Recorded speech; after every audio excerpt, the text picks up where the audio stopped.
Chapter 13-17. There was a saying in the world that a big python in the mountain would become a flood dragon after entering the river. Finally, it would come to the door and become a dragon. In the 9 kingdoms of spring and autumn, the flames of war were everywhere. Except for West Shu, which had locked up the real dragon since ancient times, the 8 kingdoms each had a real dragon hidden by fate. As the Zhao family of Liyang unified the Central Plains, Beimang, which originally had a flood dragon without a dragon, took the opportunity to raise a real dragon in order to enter the Central Plains and seize the world. Zhao Huangchao, who was stubborn, was also lucky enough to raise a black dragon in the Earth-Long Mountain. He even set up a sinister plot in the Beiliang Inn in order to swallow the fate of West Chu and harm the Su family of Beiliang. Now Xia Feiyu followed Qin Jibao into Shu to catch a flood dragon and raise a dragon to help Qin Jibao become a saint. Once he succeeded, not to mention that the fate of Shu would skyrocket, Qin Jibao alone would be enough to compete with Su Fengnian, the so-called number 1 person in the world, and even have a greater chance of winning. There were 3 real dragons in the world, and the target was actually the man in front of her in the end. Especially the one from Beimang, who was about to descend here. Tantai calmly looked at the back and asked softly, "Don't you think you are pitiful?" She took a deep breath and stood up. Finally, her heart was as still as water again. She no longer looked at the man who was destined to die, and turned to walk down the hill. Su Fengnian successively used Li Chuangong's one-sleeve green snake, Wudong's old chief Wang Zhongluo's 2 fingers breaking the river, Beimang's shaking the Kunlun with the rising hand, and old Huang's 9,000-mile sword to destroy the 4 heavenly thunders.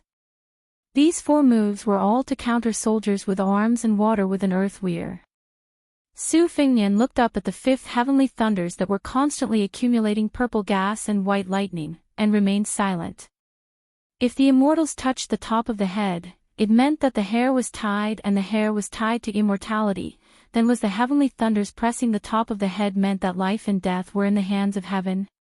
At this moment, Su Fengnian couldn't say anything like, "Man can conquer the heavens." He just couldn't die. This time, Su Fengnian did not passively resist the lightning. Instead, he tapped the ground with the tip of his foot, creating a huge spider web on the yellow sand. He rose from the ground and raised his palm, welcoming the heavenly lightning that had finally descended. Even if the sky were to collapse, he still had to try and see if he could hold it up with one hand. When Su Fengnian's palm came into contact with the majestic purple lightning, it was as if the tip of a needle had come into contact with a heavy hammer. The thick and solid lightning did not flow down along his palm. Instead, it condensed into a flat surface like a mirror, maintaining a falling posture as a whole. Obviously, it did not give Su Fengnian any chance to take advantage of the situation. Su Fengnian's palm was like a mortal holding up his palm to catch the rain. Thunder and lightning splashed in all directions like water droplets. It was a spectacular sight. Su Fengnian's eyes turned red. He stole a lesson from the human cat Han Diaoxi. Then, red threads continuously grew, like thousands of slender red snakes swimming all over his body. The heavenly lightning did not strike Su Fengnian back to the ground. However, falling was inevitable. The purple lightning began to compress from top to bottom. Its momentum seemed to be diminishing, but the weight of the heavenly lightning did not weaken in the slightest. After half an incense stick's worth of time, Su Fengnian, with his arms trembling, was still suspended in the air. However, after the descending heavenly lightning was continuously compressed, it became a narrow surface less than 3 inches thick. Su Fengnian pursed his lips and clenched his teeth. However, blood continued to seep out from between his teeth, filling his mouth with blood. Su Fengnian exhaled the last bit of air left in his body. His slightly bent arm instantly straightened. His palm pushed up, and his body rose 1 zhang. Although the entire purple lightning mirror did not shatter, the center of the mirror was dented by him. Although Tantai Pingjing had already walked down the dune and was moving further and further away from Su Fengnian, she was still certain that the fifth bolt of heavenly lightning was most likely unable to suppress Su Fengnian. Only now did she realize that it was snowing. However, due to the interference of the heavenly tribulation, there was temporarily no snow. She suddenly and quickly turned her head to look. Anger, surprise, and panic intertwined. For the first time, she felt regret. Unexpectedly, she directly turned back to the sand dune and looked up. The situation was extremely serious. She was the one who sent out the Moonwell sky mirror. Of course, she knew the result of the collision between Su Longxiang and the giant with scales as big as a basin. The latter did not come into contact with the teenager, but came directly to this place. Then, the latter quickly showed her, a chi cultivator, what was called unpredictable nature's design. According to the historical records, the heavenly dragon could be both dark and bright, thin and huge. There was once a heavenly dragon in the East Sea. It opened its mouth from the clouds and sucked the sea. The water was like a waterfall into the dragon's mouth. It was extremely spectacular. What Tantai Pingjing saw was similar to the records. After the real dragon that had been dormant in Beimang for many years passed through the mirror, its power was temporarily restrained by the Moonwell sky mirror. It was as small as a snake, floating in the air. However, when it opened its mouth, it quickly swallowed the fifth bolt of heavenly lightning that was about to be broken by Su Fengnian into its stomach. In this way, it suddenly shook its body and shook off the rules of nature imposed on it by the sky mirror. Its body and momentum grew rapidly, and in an instant, it became 200 or 300 feet long as a small dragon. It was not in a hurry to hit Su Fengnian when he was down. Instead, it quietly crept in the air like a python whose belly swelled after a full meal, staring coldly at Su Fengnian. It seemed to be gloating at the show. The fifth bolt of heavenly lightning dissipated. However, in the sky that was covered with dark clouds, the rolling thunder was even louder. There was an additional bolt of purple lightning in the sky. 7 thunders became 8. It was more of a hindrance than a help. Tantai Pingjing's unintentional action was like this, and its evil intention was even more so. The heavenly thunder summoner seemed to be angry because the rules were broken. However, it did not punish the real dragon of Beimang, but Su Fengnian, who was a helper. The sixth bolt of heavenly lightning did not give Su Fengnian any chance to breathe at all. It came to the human world. This bolt of purple lightning was not as thick as a mountain. Instead, it was extremely thin. Life and death were on the line. It was really a thin line. Su Fengnian almost immediately gave up the decision to retreat. Relying on instinct, he tried to tilt his head back. However, his head barely avoided this bolt of lightning, but his abdomen could not escape. It was instantly penetrated by this bolt of purple lightning. The teenager who was connected to Su Fengnian by blood was originally looking around 300 miles away. He did not know why he could not stop the big snake. When he looked back and saw the bolt of purple lightning that connected heaven and earth, he seemed to realize something and began to run back the way he came. For some reason, the seventh bolt of lightning was much less powerful than the first 6. The sound of thunder gradually faded, and the lightning gradually faded. However, the dark clouds in the sky gradually turned purple. Tantai Pingjing did not hear the thunder, but her heart was beating like a drum. She was just an outsider, but she was already so embarrassed. How would that guy deal with it? In the distance, the real dragon that was getting bigger and bigger had a pair of emotionless golden eyes. Its 2 dragon whiskers were swaying leisurely. Su Fengnian fell back to the ground. The right hand that had withstood the 6th bolt of lightning was still surrounded by lightning and sizzling. He gently pressed his bleeding abdomen with his left hand, barely preventing the injury from worsening. He raised his head and looked at the sky. The emperor of the Great Qin dynasty, the Zhenwu Great Emperor, and the most powerful vassal of the Liang dynasty. His mother was gone. Su Xiao was gone. His eldest sister was gone. His second sister was in a wheelchair. She almost died back then. Guarding the northwest gate for the people of the Central Plains was the best he could do. If he couldn't do it, he wouldn't feel too guilty. But who would want to take away Su Fengnian's younger brother, Huang Man, No. At the end of his second tour of Jianghu, the old man with the sheepskin fur coat had broken 2,600 armor at the Guangling River. At that time, he had no way to reason with the king of Guangling, Zhao Yi. It was Su Xiao who did it. At that time, Su Xiao said that he was old and that Su Fengnian would have to reason with others in the future. So today, Su Fengnian would have to reason with God. The seventh bolt of lightning was faintly rotating in the sky above his head. It restrained its heavenly might and did not release it. This allowed the snowflakes that had been falling to the ground only a few miles away to drift over with the wind. The Beiliang saber stuck in the ground in the distance was not conspicuous. There was a saber in the snow. Chapter 13:18. Perhaps in the eyes of people from the Central Plains, Su Xiao's doggerel, which began with snowflakes as big as fists, was simply nonsense from the frontier barbarians. However, the snow situation between the two cities of Qingcang and Linyao did have the spirit of a snowflake as big as a banquet. Tantai Pingjing looked at the seventh heavenly thunder in the sky. It was the last pass of Su Xiao's youngest son's natal heavenly tribulation, the tribulation of dragon and elephant. However, due to the disturbance of the true dragon of Beimang, the extremely rare thunder above thunder was born. Tantai Pingjing did not think that Su Fengnian could withstand the seventh heavenly thunder, not to mention the unpredictable eighth heavenly thunder. The great guru also could not hide her pale face. She whispered, "When the qi opens the earth, the sound moves the sky."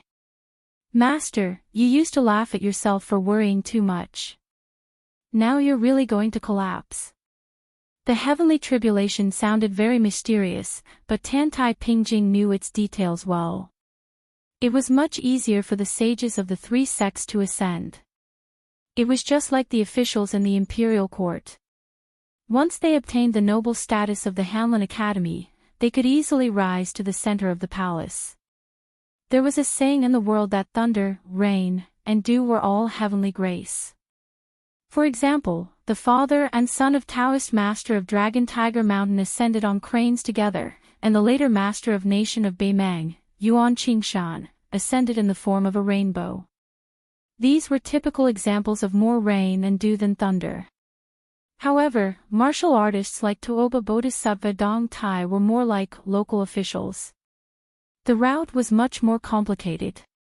At the last moment, it was inevitable that the thunder would outweigh the rain and dew. After Ancestor Lu, the person who bore the heaviest heavenly tribulation was the Taoist master with a different surname, Qi Xianzhu, who had the reputation of sitting high in the clouds, on the demon-slaying platform. However, only a few people knew that Qi Xianzhu was the reincarnation of Ancestor Lu. No matter what Qi Xianzhu thought at that time, the result was that this immortal in the human world still could not withstand the sixth heavenly thunder after being struck by 5 thunders. Regretfully, he was reincarnated. Originally, the world was looking forward to how many heavenly thunder would Wang Xianji attract in Martial Emperor City. 6 or 7. It was a pity that such an old monster, who was recognized by the world as a match for Lu Dongxian, had died just like that. Now, Su Fengnian had attracted the terrifying vision of 8 thunders above his head. However, this was a once-in-a-lifetime scene. Apart from the powerless Tantai Pingjing and the true dragon who hit him when he was down, there were no other onlookers who could witness it. Behind Tantai Pingjing, a slightly teasing and mellow voice suddenly came, "This is not like you." Without turning her head, she asked, "Why are you here?" A slovenly middle-aged man came to Tantai Pingjing's side. He was dressed in coarse linen, wore worn-out boots, and had a face full of stubble.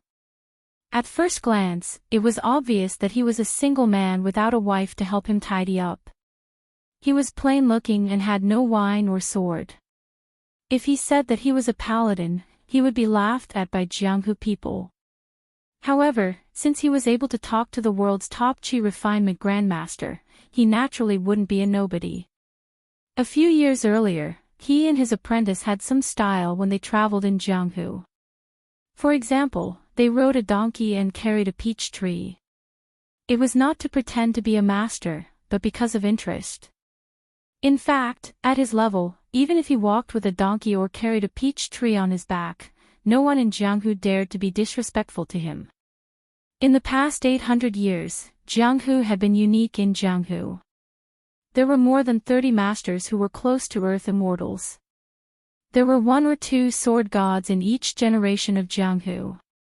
Most of them became the first person in the world at that time. However, only the peach blossom sword god, who reached the top of Jianghu at a very young age, was regarded as another champion of Jianghu after ancestor Lu and Li Chungang. He was said to be close to Tao. Therefore, the name Dong Tai could not be avoided in Jianghu for another 300 years. This middle-aged man who came from a humble background but had great achievements smiled and said, "How can I not come after making such a big fuss?" Then, Dong Tai said to himself, "I can't figure out how old Monster Wang lost, but I can guess why he lost." At that time, the boy's surname Su said that he was in an out-of-body state to cultivate his spirit. He also had Gao Shulu's celestial being body. He looked like he was on par with me, Tuoba Bodhisattva, and Chao Chongqing. However, he was qualified to challenge Wang Xianji to a death battle. But as for life and death, it should not have been old Monster Wang who died. Therefore, I guess that at the last moment, old Monster Wang made the same mistake as Gao Shulu. He gave up on Jianghu and wanted to surpass Su Fengnian in the word Tao. Dong Tai nodded to himself and said, "Most likely so. Just like me, after I reach the celestial being realm by luck, if I kill people with my swordsmanship, even if I kill people, I will feel that I have an unfair advantage."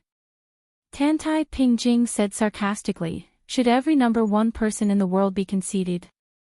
Dong Tai shook his head and said with a smile, "Conceited? You are so wrong. I should say that if you don't have the spirit of being invincible against the world, you won't be able to become a celestial being." Tantai Pingjing fell into silence. Dong Tai said softly, "After Li Chungang lent me his sword, he understood his own limitations. It's not that I am arrogant, but my sword has indeed cultivated the sword aura to the extreme and the speed of my sword to the extreme.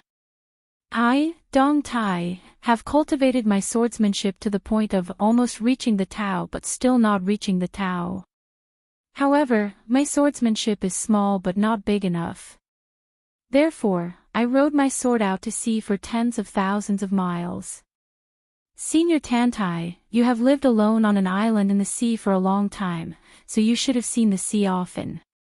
You will understand the magnificent concept of burning the sun and spitting out clouds, swallowing the river and washing the moon. Along the way, when I was in the mood, I cut down hundreds of islands with my sword one after another. I also followed the tide and finally comprehended the swordsmanship." At this point, Dong Tai stopped talking and looked at the sky in the distance.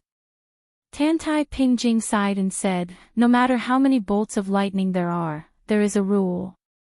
The power of the last bolt of lightning must be the sum of all the previous bolts of lightning." Dong Tai clicked his tongue and said, "The last part of 100 miles is 90 miles. Tantai Pingjing asked, "You don't want to help?" Dong Tai glanced at the real dragon with golden eyes and shook his head. He said in a low voice, "What's there to help? Would I ask Chao Chongqing to deal with Wang Xianji? Would Chao Chongqing ask Su Fengnian to assassinate the Emperor of Liang? Would Su Fengnian ask for help to kill Empress Murong?"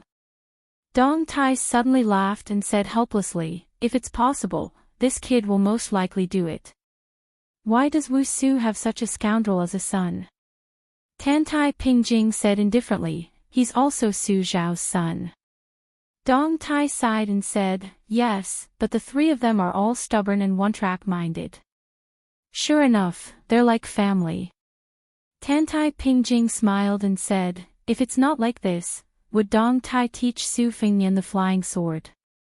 Chapter 13:19.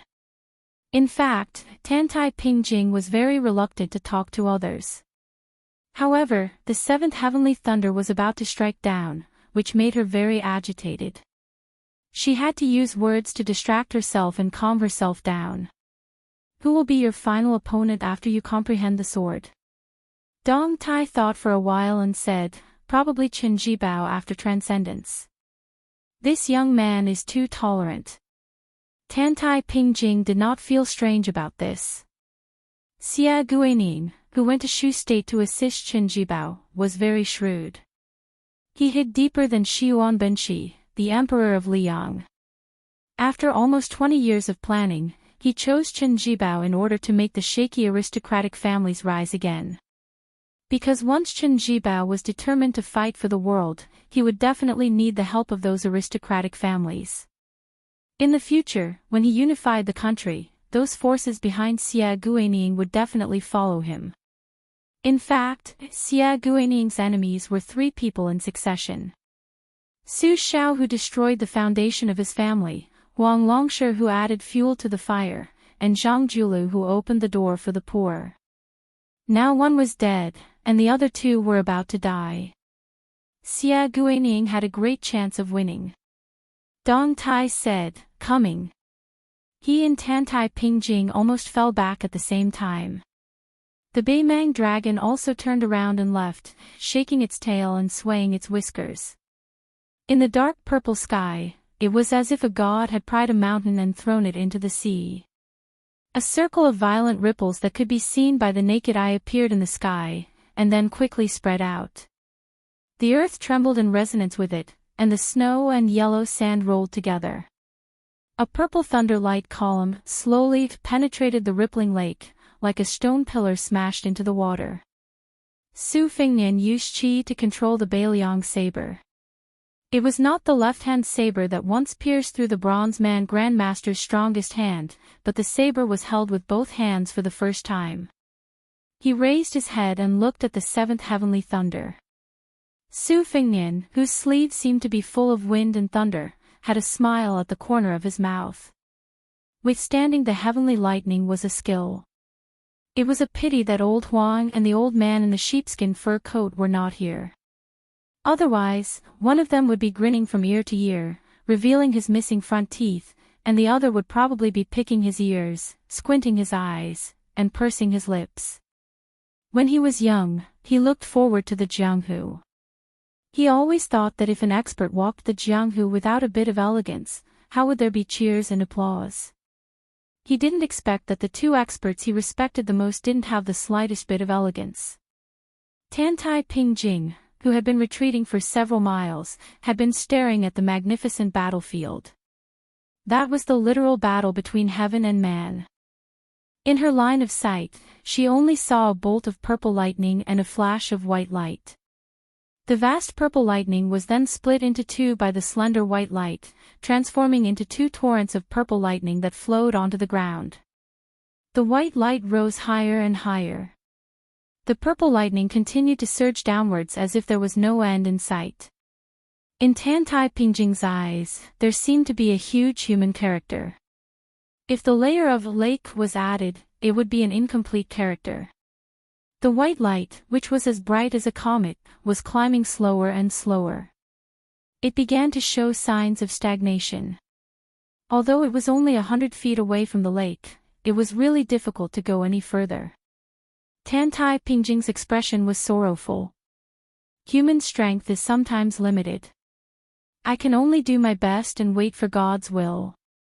Sailing against the current, if you don't go forward, you will go backward. After the white light completely stopped, the purple lightning didn't stop. The white light was pressed down to the ground 1 foot at a time. Dong Tai laughed loudly. Who said that? An ant trying to shake a big tree. How admirable. When the white light fell to the ground, there was a muffled roar from the ground. Su Fingnian, who was holding the saber with both hands, didn't change his grip on the saber in his right hand. His left hand slid along the back of the cold saber. Then, without caring about the sharp edge, his 5 fingers grasped the tip of the saber tightly. The purple lightning under his feet was like a flood. Su Fengnian's arms were badly mangled. He held on. He didn't let go. He didn't abandon the saber. The purple lightning poured down for a whole incense stick. Tantai Pingjing almost couldn't bear to watch. She murmured, "After the 7th lightning, there is an 8th lightning." Su Fengnian was bleeding from his 7 orifices. His vision had long been blurred. But in a trance, he seemed to see the tip of the cold saber. A purple-gold lotus bloomed. It was very small, but swaying vigorously.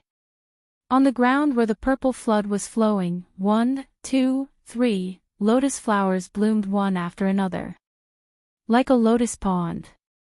And the endless purple lightning in the sky finally came to an end. The more it was like this, the more desolate Tantai Pingjing felt. She repeated the sentence again. "After the 7th lightning, there is an 8th lightning." Dong Tai stared at the ferocious dragon that was not just watching from the sidelines. It took advantage of the gap between the 7th lightning and the 8th lightning to secretly absorb the purple lightning. Its body had already reached the size of 100 feet. Su Fengnian stood in the torrent. He could only hang his arms and use the Beiliang saber to support his swaying body. The Beimang dragon in the distant sky twitched the corners of its mouth and made a sound like a sneer. However, it quickly widened its golden eyes, revealing a look of confusion and fear. That insignificant ant rose high into the sky and stood opposite it from a distance at the same height as it. At this moment, not only Tantai Pingjing's face was filled with disbelief, but even Dong Tai's eyes widened. Inside the lotus pond, a snow-white python that was 2,000 feet long appeared. Su Fengnian stood on the head of the giant python. The dragon and the python looked at each other. Purple lightning rolled above the heads of the 2 behemoths. Tantai Pingjing closed her eyes. Dong Tai sighed. The final choice is not to withstand the 8th lightning, but, Dong Tai didn't say it out loud. Slaying the dragon. The giant python slammed toward the true dragon. The Beimang dragon kept absorbing the purple lightning. But when the dragon python was less than 10 feet away, the true dragon had only grown to 150 feet. The true dragon raised its head and roared at the giant python that was a head taller than it. The giant white python ignored its demonstration. It opened its mouth and bit down on the true dragon's neck. Su Fengnian held the saber with both hands, jumped high, and stabbed down. Su Fengnian stabbed the saber into the true dragon's head. The giant python that was biting the true dragon's neck pulled down at the same time. The man, the dragon, and the python fell together. They fell heavily to the ground. Su Fengnian pressed down with both hands. The cold saber's blade was nailed into the true dragon's head, leaving only the saber handle. The dragon and the python tore at each other. The world turned upside down. When the dust settled, the Beimang dragon's head was cut off and rolled to the side. The white python was on its last breath. Su Fengnian held the saber under his armpit. His face was covered in blood. It was unknown whether he was crying or laughing. He reached out his trembling hand and placed it on the head of the fallen white python. At the same time, the 8th bolt of lightning fell from the sky, exploding toward the man and the python. The sword-biting youth who had been running all the way back brazenly crashed into the bolt of lightning. Chapter 13:20. As the purple thunder pierced through the sky like a rainbow, the wind and snow were attracted by it and drifted down. Dong Tai's left shoulder was soon covered with snow, while his right shoulder was much lighter. Dong Tai patted his shoulder and asked curiously, "Is that real dragon so useless?" People say that a mountain is famous if it has an immortal, not because of its height, and a water is famous if it has a dragon. I don't know how powerful a flood dragon is, but I'm sure that any immortal on Earth would be seriously injured after this attack, but they would never die. Since the true dragon that was born after devouring the fortune of countless mortals could create such a huge commotion, it should not be so weak. Is there anything strange about this? Tan Tai Ping looked calmly at the dragon and python crawling on the ground in the distance with a complicated expression. Her 5 fingers were trembling in her big white sleeves. She shook her head and said, "Dragons can be big or small, and can be dark or bright. The degree of injury depends on the size of its body. The more serious the injury, the smaller its body will be. As for whether it will die or not, it depends on whether it spits out the dragon pearl condensed from its essence and hides in the abyss, waiting for the next reincarnation. Otherwise, even if its head is chopped off, it still has a chance to turn from bright to dark. Now, even if the real dragon of Beimang's head is chopped off, the dragon pearl hasn't been spat out." Deng Te patted away the falling snow on his shoulder. He simply raised his hand and waved it gently. The flying snow in the sky seemed to have hit a furnace and melted completely in the air a few feet away from him. If it were any other time, Deng Te would definitely not do such an unnecessary action. It could be seen that after personally witnessing this great battle, even he, the Peach Blossom Sword God, who led the way of the sword, could not remain indifferent. After Deng Te blocked the annoying drifting snow, he seemed to have realized that he was acting strangely. He laughed softly and said, "What mean you?" "I am a boor." Tan Tai Pingjing patiently explained, "There are also 9 levels in Go. It's quite similar when used on the dragon. The last 4 levels are, from lowest to highest, concrete, ethereal, meditative, and enigmatic. Previously, the real dragon was restrained by the way of heaven contained in my sect's treasure, the Moonwell Heavenly Mirror. From enigmatic, it temporarily fell from enigmatic to concrete. Even if it stole 1.5 bolts of heavenly tribulation purple thunder, it only rose to meditation. Because of this, the white python was able to gain the upper hand because of Su Fengnian's help. Otherwise, in an ordinary battle between pythons and dragons, even if it was 1,000 feet long giant python that was the master of a great river, it wouldn't have much of a chance of winning against a baby dragon that was only 100 feet long. At this point, Tan Tai Pingjing sighed and lamented, "Even a centipede dies but doesn't fall down, let alone a real dragon that is compatible with the way of heaven." Dong Tai turned his head and glanced at the tall lady beside him whose sleeves were as big as the wings of a white phoenix. He said helplessly, "It's getting more and more obscure. Fortunately, I managed to understand the mystery behind it."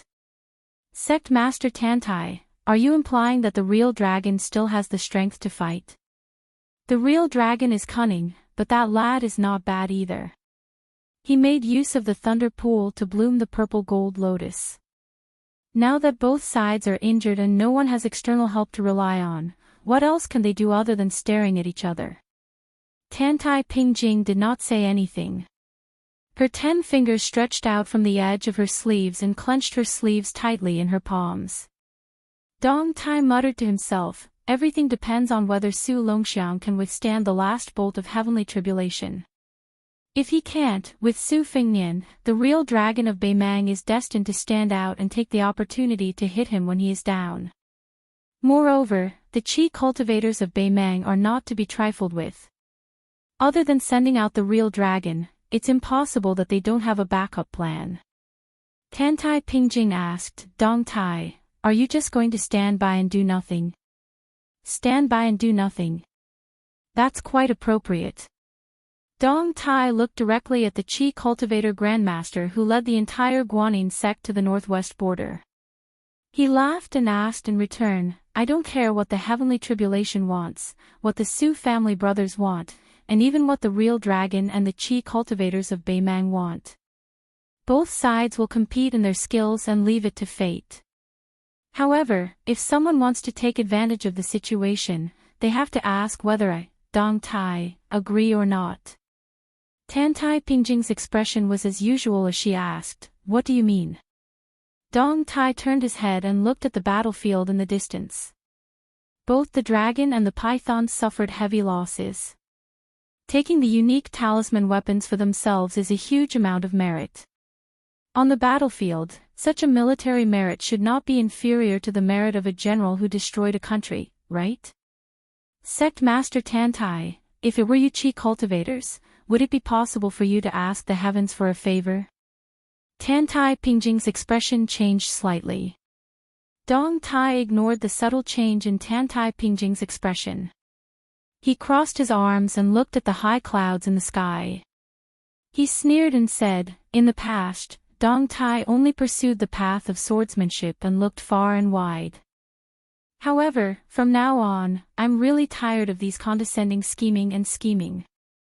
They can't cut through generations and generations, and it's chaotic and sloppy. Everyone is treated as a puppet." Dong Tai snorted heavily. The Wu family has buried hundreds of thousands of swords in the sword tomb. Dong Tai has not taken a single sword. Until now, I have not taken a single sword. Tantai Pingjing, who had always stood aloof from worldly affairs, did not back down. For the first time, she went head-to-head with someone. She asked, "Why? Are you threatening me?" Dong Tai laughed heartily. "Do you think you're worthy?" Tantai Pingjing's chest heaved up and down. It was obvious that she was furious. However, she did not say anything in the end. The lightning pool that bloomed from the purple-gold lotus gradually withered. The snow-white giant python that had broken through to the meditation realm lost its support. Its aura dissipated and it was on the verge of death. After exchanging a glance with Su Fengnian, it slowly closed its eyes. Su Fengnian, who had a saber under his armpit, stood with his back against the giant python's head. He stared at the head of the true dragon that was as tall as a human. "Still playing dead? Can't you act like a true dragon?" The golden eyes of the dragon head that had a deathly still aura were still lifeless. However, after hearing Su Fengnian's words, the two dragon whiskers swayed leisurely. Su Fengnian saw that it was finally too lazy to hide its strength. He shifted his gaze slightly upwards and looked at the empty sky. He said, "If I'm not wrong, you're waiting for Beimang's Shijing Qi refinement warrior to give you the finishing touch and rebirth at the cost of more than 100 lives, right?" The eyes of the true dragon were lifeless. However, the two dragon whiskers swayed gracefully like two lotuses in the wind, causing mysterious patterns to appear in the air. Su Fengnian laughed. "It doesn't matter who lives and who dies. Anyway, there's such a Qi refinement warrior who can benefit from the fight between the snipe and the clam. Before you enter the state of mind, she can take out the lunar well heavenly mirror to subdue and suppress you. Are you willing to accept that?" The dragon whiskers swayed, creating ripples and sounds. It spoke solemnly through the mouth of heaven and earth. It was full of sarcasm and contempt. And after hearing the words, Su Fengnian's heart beat like a drum. The clothes on his chest were torn apart. However, he looked happy. He even had the mood to raise his arm and wipe the blood stains on his face. He smiled and said, "It's not easy for ants to praise a big country. It's not easy for an ant to shake a tree. Of course, I've heard of this principle. Whether it's a true dragon like you or a group of celestial beings who have been in a high position for a long time, they all look at the world like frogs at the bottom of a well. The life and death of the world are controlled by the fishing rods in your hands. Then, you use the words longevity as bait to lure them. It's called the cycle of heaven and the wide net of justice." At this point, Su Fengnian, who was still wiping his face, did not completely put down his arm. The cold saber hung diagonally under his armpit. A drop of blood from the specific realm of a true dragon slid down from the tip of the saber. He raised his eyebrows and glanced at the sky. The corners of his mouth twitched. "I don't like to talk much when I fight. I try not to talk if I can. You and I both know the reason why I'm talking so much to you. You're waiting, and I have to slowly recover. After the death battle with Wang Xianji, more than half of the celestial being physique that Gao Shulu gave me was damaged. Its qi kept leaking out. However, I didn't repair it. Instead, I went to Mount Wudang to learn a secret technique. I devoted myself to perfecting the pond in my body. I didn't hesitate to walk with a limp on the path of martial arts. Su Fengnian tilted his head and spat out a mouthful of blood. People were used to describing a person's extreme pain as pain that penetrated the bone marrow or the heart. However, Su Fengnian's qi was shattered from the inside out. The pain was even more exaggerated. It was like an ordinary person who had never practiced martial arts. His skin and bones were being crushed inch by a small hammer, and his tendons and veins were constantly being poked by fine needles. However, his mind was always maintaining a clear thought process. Su Fengnian's expression was somewhat ferocious. It's really painful. I haven't gotten used to it even after experiencing it a few times. The lightning spear that Duanbua Air brought back was no different from scratching an itch. As he spoke, the mouthful of blood that was about to fall to the ground turned into a red serpent-like spiritual creature. It scuttled back to Su Fengnian's body and seeped into his skin. Red threads could be seen everywhere on Su Fengnian's exposed skin. They were like snakes flicking their tongues. Su Fengnian, who had recovered some of his strength, held out the Bailiang saber covered in true dragon blood and wiped it on the snow-white python's forehead. The 2 strands of dragon whiskers shook violently, as if it was angry. Su Fengnian let out a long breath and said softly, "Huang Manor, hold on a little longer." A streak of resplendent white light originated from Shijing and rapidly shot from Beimang into Liuzhou.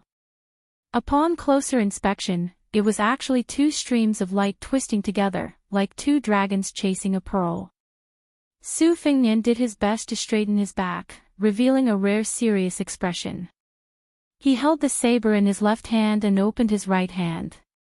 He lifted the cold saber and slashed it across his palm. He clenched his fist tightly. At this moment, behind Su Fengnian, who was facing the dragon head, the young man biting his sword and charging forward forcefully collided with the purple lightning. The lightning that was supposed to strike Su Fengnian's back was intercepted by the young man. After the collision, the thin young man's feet fell to the ground and his body leaned back. The originally straight trajectory of the purple lightning slightly deviated, showing a slight twist. The dazzling purple lightning madly sputtered above the young man's head. The young man was knocked into the ground by the unstoppable purple lightning, his knees sinking deep into the ground. The calm wind ripple in the young man's mouth had cut a gap in the front of the purple lightning, but it was still not enough to break through the purple lightning. The purple light crazily lingered around the long sword. The long sword trembled like the mournful cry of an autumn cicada. Chapter 13:21. How could a famed sword, calm the storm, block this purple lightning? Huang Manor and Su Longxiang's faces were embedded in the purple thunder. On the surface, the 8th bolt of purple lightning was only as thick as a tree. It was not very shocking, only slightly better than the 6th bolt of heavenly lightning that was as thin as a thread. It was even far inferior to the 1st bolt of lightning that was destroyed by Su Fengnian's azure dragon sleeve. The heavenly thunder was as thick as a water tank. However, Tantai Pingjing and Dong Tai, who were watching from the side, knew very well that this purple thunder was enough to peel off hundreds of heavenly thunder, which was as powerful as the 6th heavenly thunder. If Huang Qing could live to see this scene, he would probably die. No matter how unwilling he was, he would be able to die in peace. This was Su Longxiang's real strength after entering the celestial state. With such terrifying strength, any qi cultivator would feel that it was intolerable. A figure suddenly appeared beside the youth. It was an old man in a yellow and purple Taoist robe. Huang Manor, who was biting the long sword, turned his head with difficulty, allowing the purple thunder to hit his neck. The old Taoist priest closed his eyes and faced the youth. The old and the youth met again after a long separation. The old man grinned. The purple golden lotus that bloomed on the tip of Su Fengnian's blade was the tragic result of the old man's life. Purple golden lotus completely withered.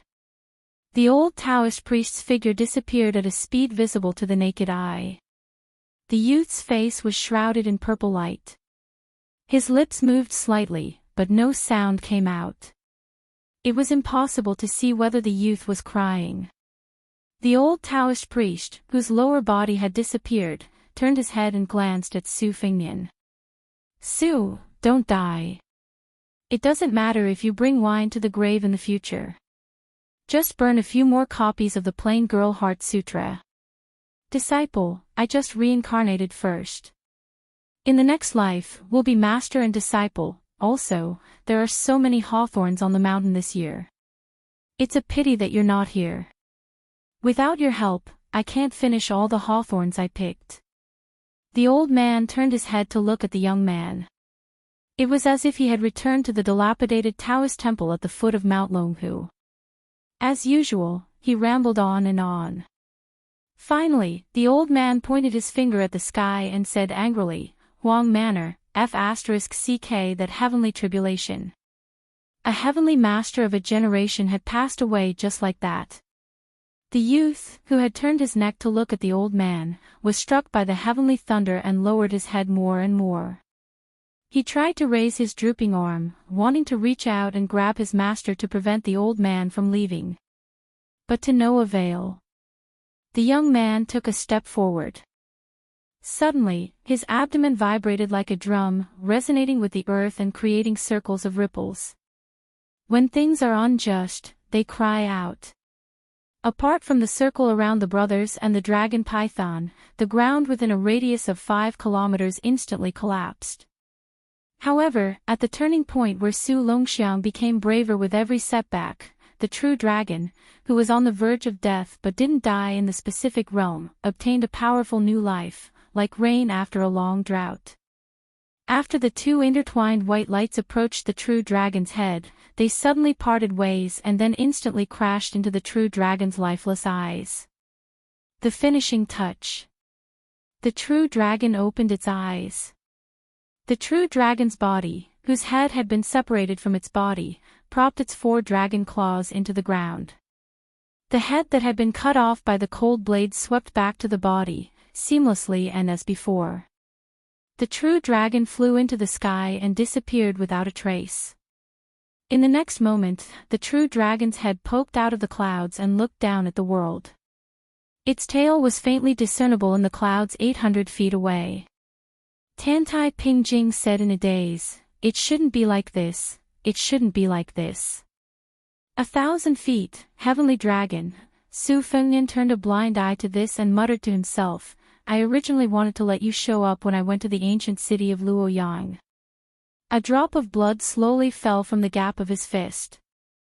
When the drop of blood was 3 feet away from the ground, Su Fengnian shouted softly and said in a low voice, "Please."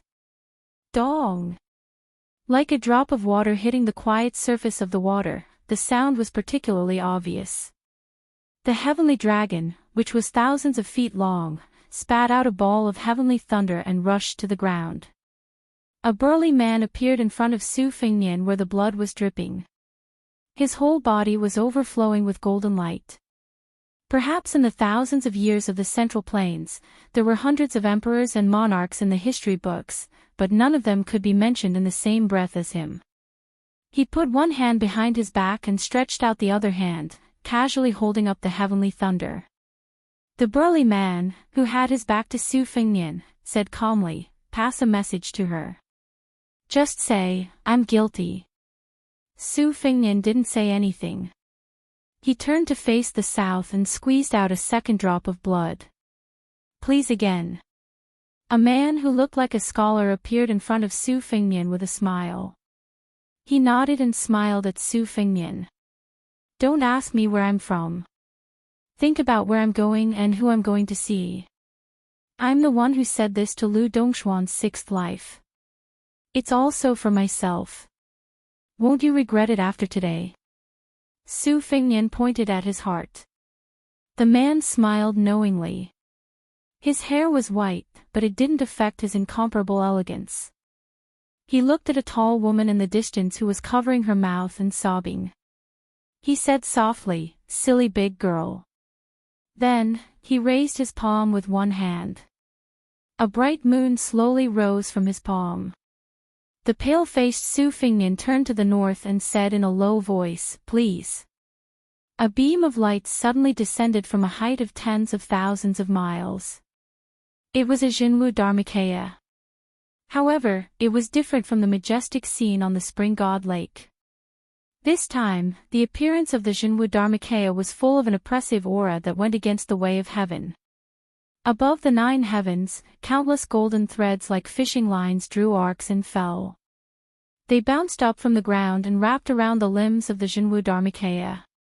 However, even if this kind of appearance went against the way of heaven, not a single fishing line dared to appear near the head of the Jinwu Dharmakaya.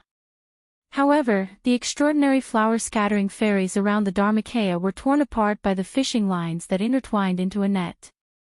Dong Tai didn't care about Tan Tai Pingjing's inexplicable loss of composure. His face was full of shock. He smiled bitterly and said, "Wang Xianji, you're a monster, but this guy is a madman." After Tan Tai Pingjing came back to her senses, she bowed respectfully. She sobbed and lowered her head. "Master, you said that the way of heaven wants people to bow their heads, but the way of heaven wants the turtle in the East Sea and the frog at the bottom of the well to enjoy themselves." "I was wrong, and I understand." When the Jinwu Dharmakaya raised its foot, the battle began. With one hand, the Dharma idol tore off the densely packed golden-yellow fishing lines on its body. With one foot, it broke the purple lightning that was still relentlessly attacking the young Huang man. The purple thunder broke into 2 pieces like a fishing rod. The Dharmakaya that took a step forward held the 2 pieces of purple thunder in its hands. It threw one piece back into the sky and the other toward the Beimang sky dragon. According to the ancient books, the water dragon and the mountain python turned into a flood dragon in 500 years. A flood dragon turned into a true dragon in 1,000 years. After another 1,000 years, it finally became a supreme sky dragon. The Beimang true dragon shouldn't have become a sky dragon so quickly, but the way of heaven was like this. The sky dragon swimming in the clouds was an enemy of the Jinwu Dharmakaya. It was respectful but fearless. It stretched out its claws and pressed on the half of the purple thunder. The dragon's claws were penetrated by the thunder spear. The sky dragon lowered its head and broke through the clouds. It roared toward the ground and spat out another purple thunder from its mouth. Su Fingnian said expressionlessly, "Regardless of whether you are in heaven or earth, you dare to be presumptuous in the north." The Jinwu Dharmakaya opened its mouth slowly at the same time. Its voice was so loud that it echoed between heaven and earth like a great bell. After the Jinwu Dharmakaya spoke, the sky dragon that raised the sea of clouds showed its true body that was thousands of feet tall. It was no longer covered by clouds. However, at the same time, a majestic beam of light fell from the east, west, and south respectively. Heaven and earth shook. Su Fingnian, who seemed to have regained consciousness before death, showed a sickly glow. He turned his head and nodded at the Jinwu Dharmakaya whose Dharmakaya was almost illusory. The burly man with the aura of an emperor had already casually removed the purple thunder. He smiled and asked, "What are you waiting for?" When the elegant man with the moon in his palm opened his 5 fingers, the moonlight was unparalleled. The full moon turned into rays of light that flowed into the Bailiang saber in Su Fingnian's hand. He smiled and said, "The heavens have no worries, the people have no worries. I have discussed the Tao with Lu Dongxian III 3 times. I feel that it is reasonable to not interfere with each other's business. The reason is the reason, the great Tao is the reason. If it is not in accordance with the great Tao, then it is not reason." As he spoke, the light dissipated. The elegant man's figure began to waver. The great Qin emperor suddenly laughed and appeared at the feet of the Jinwu Dharmakaya. He sat in the north and looked to the south. Before he turned into rays of light and dissipated into the Jinwu Dharmakaya, he shouted, "Get lost!" The three majestic beams of light in the east, west, and south actually stagnated and trembled. Not to be outdone, the three pillars of light instantly skyrocketed. However, Su Fengnian was already holding the saber with both hands. The Jinwu Dharmakaya also held the saber. The sky dragon's four claws pressed down heavily from the sky. Its two strands of dragon whiskers trembled violently. It held the dragon pearl in its mouth. The huge pearl was like the scorching sun in the sky. Su Fengnian stepped out and slashed down with his saber. The Jinwu Dharmakaya also stepped forward and slashed down with his saber. A crescent moon was slashed out in the sky. It slashed down on the huge pearl that was hovering in the sky like the sun. This scene was like the collision of the sun and the moon. The scales on the sky dragon's 1,000 feet long body shook violently. Su Fengnian's saber slashed down, but it stopped halfway as if it was splitting a mountain. A small crack appeared on the saber's blade. The flesh on Su Fengnian's palms that held the saber were ground to pieces. Finally, the white bones touched the saber hilt. The sky dragon that was clawing at the ground with its four claws was forced to retreat step by step. It kept roaring. Su Fengnian's body exploded into a scarlet rain of blood. He roared, "I am slaying a sky dragon." The cold saber broke into two with a bang. Su Fengnian fell heavily to the ground. High in the sky, the dragon pearl also exploded with a bang. The crescent moon cut the Beimang sky dragon's head behind the dragon pearl into two halves. The earth shook. The huge white python that was far less than the 10,000 feet long sky dragon jumped up. It opened its mouth and swallowed the sky dragon's head and half of its body. After the giant python that had already swallowed half of the sky dragon's head pulled it to the ground, it continued to devour the last half of the dragon's body. Heaven and earth returned to silence. There were no more sky humans or sky dragons. The heavy snow finally fell without restraint. Su Fengnian slayed the dragon. The cold python swallowed the dragon. Chapter 13:22. Su Fengnian was sitting cross-legged on the ground, covered in blood. He looked even more battered and exhausted after the snow mixed with his blood. Su Fengnian gasped for breath, each breath seeming like it was tearing apart his internal organs. Out of the corner of his eye, he saw the broken Bailiang blade and wanted to retrieve it. However, he spat out a mouthful of blood as soon as the thought came to mind. At this moment, a snow-white creature with a strange tail slithered out from behind him. It was no more than 3 feet long and had a slender body like a snake. There were 2 horns on its forehead like a flood dragon, 2 whiskers like a carp, and 4 claws. It suddenly moved as fast as lightning and bit the broken blade onto Su Fengnian's leg. It raised its little head and wagged its tail at Su Fengnian as if it was asking for praise. Su Fengnian smiled and extended his hand. The little fellow suddenly turned its body and hovered motionlessly in the air, seemingly pretending not to see anything. Su Fengnian bent his finger and gently tapped on its head. The snake-like creature fell onto Su Fengnian's knee with a thud. First it pretended to be blind, and now it was playing dead. Su Fengnian, his face covered in blood, laughed involuntarily and said, "That bead is already shattered. Even if you swallow it, it'll take at least a few hundred years to completely digest it. It won't be of much benefit to you or me, but Huang Manor needs it to nourish his body and condense his soul. Spit it out obediently and I'll count to 3. In the end, when Su Fengnian counted to 3, the little fellow lying on his knee twitched on purpose, as if to express that it had died heroically in battle. Su Fengnian twirled its tail with 2 fingers and said helplessly, "As expected of my natal item. It's just like me when it's acting like a rascal. Fine, fine, I promise you that after we return to Liangzhou, you can eat all the koi fish in Tidehark Lake." The little fellow's head floated up to the same level as its tail and tilted back slightly. Its head and tail joined together to form a cute little circle, just like a lively dragon wall.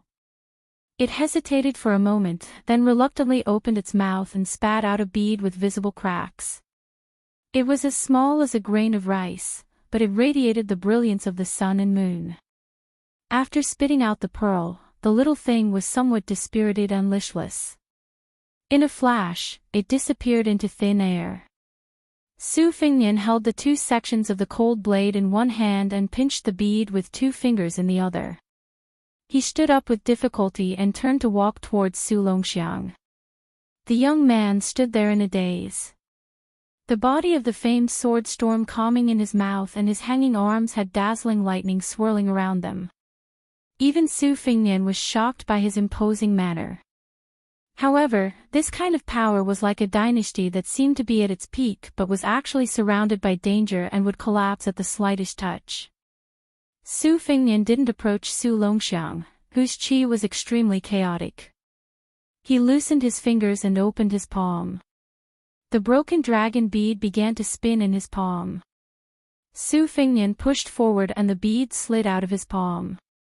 However, it quickly bounced back. If Su Fingnian hadn't turned sideways in a hurry, he would have been hit by the bead. To the martial artists of Jianghu, this bead was an unimaginable tonic. Its effect of nourishing the essence, qi, and spirit was unparalleled. The bead probably felt Su Fingnian's resistance and could only spin around. To the spiritual bead, its choice of Huang Manor as the Dragon Cave was naturally far inferior to Su Fingnian, who was a natural matchmaker. Tantai Pingjing swept to Su Fingnian's side and asked with a complicated expression, "If you don't take what is given by heaven, aren't you afraid of being punished?" Su Fingnian said indifferently, "In order to withstand the sky thunder, Huang Manor sealed his heart acupoint. His 3 souls and 7 spirits are very unstable. Even if he becomes a celestial being, he will be no different from Gao Shulu who has lost her mind. Tantai Pingjing, if you help me, I won't fuss about your sinister intention of trying to take both dragon and python." Tantai Pingjing's mind was full of thoughts. She didn't agree or refuse. Su Fingnian suddenly smiled mischievously and said, "Then I'm begging you, blockhead. Can you do it? At most, I'll return the moon-well sky mirror to you later." Tantai Pingjing was stunned and looked absent-minded. It was unknown when Deng Te had appeared beside the two of them. He chuckled softly and said, "You're still flirting at a time like this." Tantai Pingjing turned her head and looked at the young man who was absorbing the qi of heaven and earth crazily. Her expression became serious. Deng Te touched a sore spot and joked, "Yo, our sect master Tantai is at least 100 years old, and yet she can still act like a shy little girl. Look, her ears are red."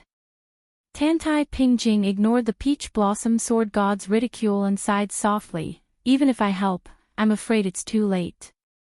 There's only one obsession left to become a celestial being. If I don't cut it, even if Dong Tai takes the sword and I send the pearl, it's meaningless. Su Longxiang still can't return to the human world. Moreover, whether I send the pearl or Dong Tai takes the sword, the price will be very high." Tantai Pingjing raised her hand and waved her sleeve. A breeze rolled up a handful of yellow sand and floated to the young man. The sand didn't turn into powder immediately. Instead, it shot into the lake like an arrow and slowed down bit by bit. However, in the slow process, there was a kind of unnatural and unreasonable weathering. It was natural because the weathering of sand in the desert was a matter of course. It was unreasonable because under normal circumstances, it wouldn't take a few years or even dozens of years for the weathering of sand in the desert. This strange phenomenon was like a toddler who had just learned how to walk. After one step, he would become a teenager. After a few more steps, he would reach middle age and old age, until he died of old age. Dong Tai clicked his tongue in wonder and said, "This is the way of heaven." Tantai Pingjing said worriedly, "The so-called celestial being realm means to forget about the world without worries. When everyone is awake, I sleep alone. Just like what the saint said, lazy travels alone with the wind. How to wake Su Longxiang up is the most difficult part. Dong Tai smiled and said, "It's useless to talk about it.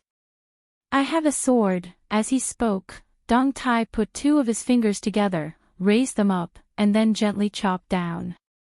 If it was said that Su Longxiang's surroundings followed the rules of the heavenly Tao and formed a small kiliocosm of its own, and this part of the world was in chaos like a chicken egg, then Deng Tai's sword momentum was about to split open the world and split the chicken egg in half. Dong Tai laughed loudly and said, "After splitting the mountain, I'll use another sword. Let's call it paving the road." The finger sword cut the mountain, and the mountain was about to close. Dong Tai then released streaks of sword aura between the mountains, forcibly blocking the gathering of the way of heaven. Dong Tai rode the wind and flew forward. After leaping over Su Longxiang's head, the calm wind ripple with purple lightning appeared in his hand. After the peach blossom sword deity went straight through the thunder pool of heaven, his figure went further and further. He knocked his fingers and flicked his sword. He laughed and said, "Splitting the mountain and paving the road, 2 swords in exchange for a good sword. We don't owe each other anything." Chapter 13:23. Almost as soon as Dong Tai took the first step, Tantai Pingjing took the bead from Su Fengnian and followed closely behind Dong Tai. The path was as narrow as a sword's length. Tantai Pingjing, dressed in white, followed Dong Tai and flew over Su Longxiang's head like a white phoenix. At the same time, she shook her wrist and slapped the bead into the young man's chest. When Tantai Pingjing landed in the distance, she felt as if she had walked through the gate of hell. She still had lingering fear, as if her soul was trembling. The feeling was even stronger than that of surviving a life and death battle. It was because she was a top chi trainer in the world and someone who knew the strictness of the natural law best that she felt the lingering fear. The reason was simple. If Zhang Julu, the Grand Secretary of the Imperial Court, was traveling incognito in Tai and City, ordinary people could ignore him if they didn't know his identity. However, if an official working in the 6 ministries passed by the blue-eyed man, he would inevitably feel as if he was walking on thin ice. Dong Tai and Tantai Pingjing passed through the thunder pool one after the other. It happened in the blink of an eye. She turned her head and showed a shocked expression. The 2 mountains merged, but Su Fengnian was standing beside Su Longxiang. Tantai Pingjing knew that Su Fengnian went there with the help of the Yujing Sky Mirror, and he could also leave with the help of the Yujing Sky Mirror. However, the key was that in the middle of this trip, Su Fengnian was not going there to enjoy the scenery, but to wake up his younger brother Su Longxiang. Tantai Pingjing could be 10 years older or even a month later. Perhaps in less than half an hour, she would see a hunchbacked old man with white hair instead of a young king of Bailiang who was only in his 20s. Tantai Pingjing bit her lips. She could understand why Su Fengnian gave the bead to Su Longxiang. It was common for brothers to respect each other in the world. Although it was rare in the families of emperors, generals, and ministers, she was not surprised that Su Fengnian was willing to give the good stuff to Su Longxiang. It could even be said that Tantai Pingjing also thought that it was reasonable that Su Fengnian was willing to resist the heaven's punishment for his younger brother. After all, at that time, Su Fengnian still had the strength to fight. However, now the chi pond in Su Fengnian's body had dried up. What else could he do other than die? Tantai Pingjing could not suppress her anger. She suddenly opened her mouth slightly. Su Fengnian seemed to have only said one sentence to his younger brother, and then quickly retreated to the original place. He staggered out of the shaky Yujing Sky Mirror with a bright smile on his face. Tantai Pingjing did not think that one sentence could wake up Su Longxiang. One sentence could break the heaven's law.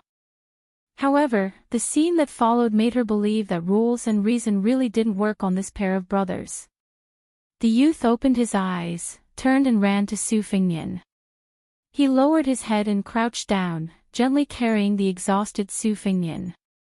There was a sound of horse hooves in the distance. It should be the 2,000 dragon elephant army that arrived late. Of course, even if this cavalry army arrived early, they would only be caught in the crossfire without any power to retaliate. Tantai Pingjing came to the side of the two brothers. She glanced at Su Fengnian's hands on his younger brother's neck. His palms seemed to have been cut clean by a knife, revealing the shocking white bones. She softly reminded, Wang Xianji's disciple, Lu Huang, is here. In the distance, in the wind and snow, there was a wooden man with an ancient sword, Bodhisattva barbarian, at his waist. The exhausted Su Fengnian had an indifferent face. He smiled and said hoarsely, Lu Huang is here to watch the show. If he really wants to take revenge, he will honestly wait for me to recover my strength. If he is willing to kill a weak enemy, then Lu Huang is not Wang Xianji's disciple. Tantai Pingjing sneered, Lu Huang can wait for that day. Su Fengnian glared at her and said weakly, how can you talk to your master like that? Tantai Pingjing seemed to have been touched, a trace of indistinct murderous intent appeared. Su Fengnian knocked Huang Manor's shoulder with his chin, indicating that he should ignore this woman. Tantai Pingjing's meaning was to ask whether Su Fengnian could return to the peak. This peak obviously could not be the time when he fought Wang Xianji, nor could it be the time when he was invited 3 times. It was before he withstood the last sky thunder. At that time, although Su Fengnian did not have Gao Shulu's physique, he had abundant spirit. Su Fengnian did not want to answer this question directly because he did not have the confidence in his heart. After this battle, he completely separated himself from his previous life. The disadvantage was that he did not have any trump cards. The advantage was that Bai Liang would not have any twists and turns because of Su Fengnian's luck. On the other hand, Su Fengnian had a life item and was already closely related to the fate of Bai Liang. Once Bai Liang was broken, he would certainly die. In this regard, Su Fengnian did not worry about personal gains and losses. He could save Huang Manor and let his younger brother have no worries. Today's big deal was a profit. Doing business with God without any pretense of cordiality, not only did he not lose everything, but he also made a little profit. This was a technical job that made Su Fengnian feel proud of himself. After the battle, Su Fengnian was a little sleepy and his eyelids were fighting. But before he fell asleep, Su Fengnian still had some things to say to his younger brother, so he spoke his mind in a long-winded manner. Huang Manor, I don't want to say nonsense like your master didn't die for you. The old heavenly master sacrificed his life for you. You feel guilty, but I feel the same way. When old Huang left Bai Liang for Martial Emperor City, I also thought that because old Huang was a sword fanatic, he went to the Eastern Sea to prove the 3 words, 9 swords Huang. But in fact, I know very well that old Huang went for me. There was no other reason. Perhaps he wanted to tell me that if Su Fengnian did not have Bai Liang in the future, there was still the martial world to think about. Perhaps old Huang felt that the first time I walked the martial world with him, he did not give me any face and wanted to leave in glory again. Perhaps, who knows? In short, old Huang left. Just like the old heavenly master, he couldn't escape death in his lifetime. But for us, he died a long time ago. You wanted to kill a few more experts for me. I understand your thoughts, but you didn't do it well. More accurately, you did it in a complete mess. I rushed here to fight this and that, and I really didn't have time to beat you up. Otherwise, I would have already beaten your butt. I want to beat you up now, but I really don't have the strength. When I was young, I clearly did something wrong, but I still liked to argue with Su Xiao. I felt that it was a very satisfying thing, and I was afraid that our father would scold or beat me. After the incident, I always felt that I was a man. But when I grew up, I realized that it was wrong. Huang Manor, don't learn from me. Su Fengnian's nagging voice was getting softer and softer. Su Longxiang didn't interrupt from beginning to end and carefully carried his older brother on his back. When he was young, he had already revealed his innate divine strength. He would often carry his older brother up and down Mount Qingliang. Occasionally, his older brother would even pull a kite in his hand. The big sister, who loved to join in the fun, would run behind them and shout happily, "Fly, fly, fly." Huang Manor said softly, "Big brother, don't sleep." Chapter 13:24. A large group of people were kneeling in the corridor of a secluded building located in the corner of Shijing's inner court. Not far from the building, there were many corpses lying on the ground. They were all Beimang's most valuable qi cultivators. An old woman in a black robe and a white fur coat stood under the eaves. Her hands were folded in front of her chest, and her sleeves were rolled up like bat wings. This old woman who made Beimang men grovel under her skirt rarely got angry, but today, her expression was very ugly. First, the Dao sect's immortal Nan Ming, who was good at divination, told her in a trembling voice that the chess and sword music school's bronze ancestor was unknown, and that the sword qi was close to yellow and blue. Then, the hibernating cauldron, which was a national treasure, was smashed by an unknown land immortal, and the true dragon that had been raised for more than 20 years broke out of the cauldron. That was not all. Under the rolling thunder, the true dragon that had taken advantage of the situation did not gain any advantage, so she decisively decided to help it. This was because she had always dared to gamble with the heavens. It was fine if she did not gamble, but if she did, she would gamble big. Last time, she won a lot of money, and the entire Beimang dynasty followed her surname. But this time, the immortal Nan Ming told her that she had lost, and the 100 corpses outside the building were proof. In fact, her anger was not because she had lost a battle in Liuzhou of Beiliang that did not affect the overall situation. It was not even because of the death of the true dragon, and definitely not because of those qi cultivators who did not care about the world. What really made the old woman unable to accept was a small matter that could not be told to anyone. When she was at the lowest point of her life, she lost to an unknown brood of Liaodong. When she was at the peak of her power, she lost to his son. The peace warrant stood beside the old woman, and the old man was the only Beimang official who still dared to stand. She finally spoke. Pass down the decree to Dongzhuo that he is allowed to mobilize all the troops at the border without permission. Regardless of whether it is a general or a military officer, all must listen to him. Those who disobey will be executed by Dongzhuo first and report later. Pass down the decree to Tuoba Bodhisattva to lead the troops to the south and head straight for Liuzhou. Pass down the order to Li Mixi. Prepare for the carp crossing the river.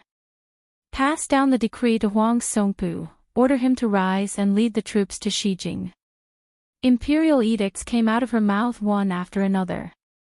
She was, after all, an old woman in her twilight years, so it was inevitable that her energy was lacking. For a moment, it was difficult for her to conceal her old weariness. However, today, she did not allow herself to slack off for even a moment.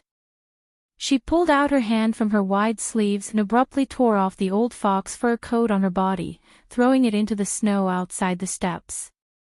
Then, she strode away, not looking at the old thing that was constantly accumulating snow again. Great Peace City never lacked excitement, but many of them were hard to join.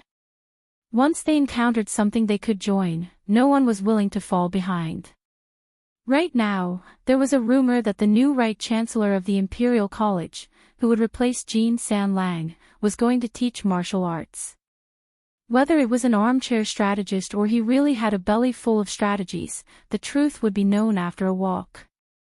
The majority of people were there to see a joke. The current Assistant Minister of the Ministry of Rights, Jean Lanting, had a good reputation in the Imperial College. Not only had he obtained many gifts from the Imperial Court for the Imperial College, he had also founded the most famous poetry club in the capital. Together with the 7 scholars in the club, they were known as the 8 talents of Great Peace City. They included the top 3 in the new exam, the top scholar Li Jifu, the second place Gao Tingshu, and the second place Wu Zongxian. Among them, Gao Tingshu, who had the reputation of being a poet ghost, wrote the popular Drunken 8 Immortals at a banquet instantly causing the 8 people present to become famous overnight.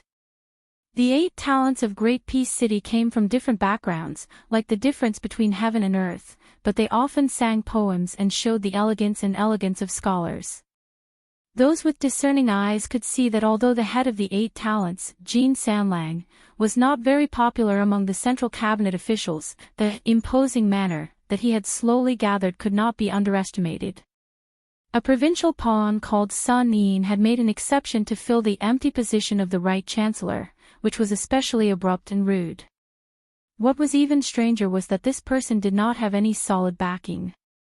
Therefore, Sun Yin's rampage, entering the imperial court with the local official Su Gong as the assistant minister of the Ministry of War, and Chen Wang's meteoric rise, became the 3 surprises of the capital's officialdom at the end of the first year of the auspicious talisman, extremely eye-catching.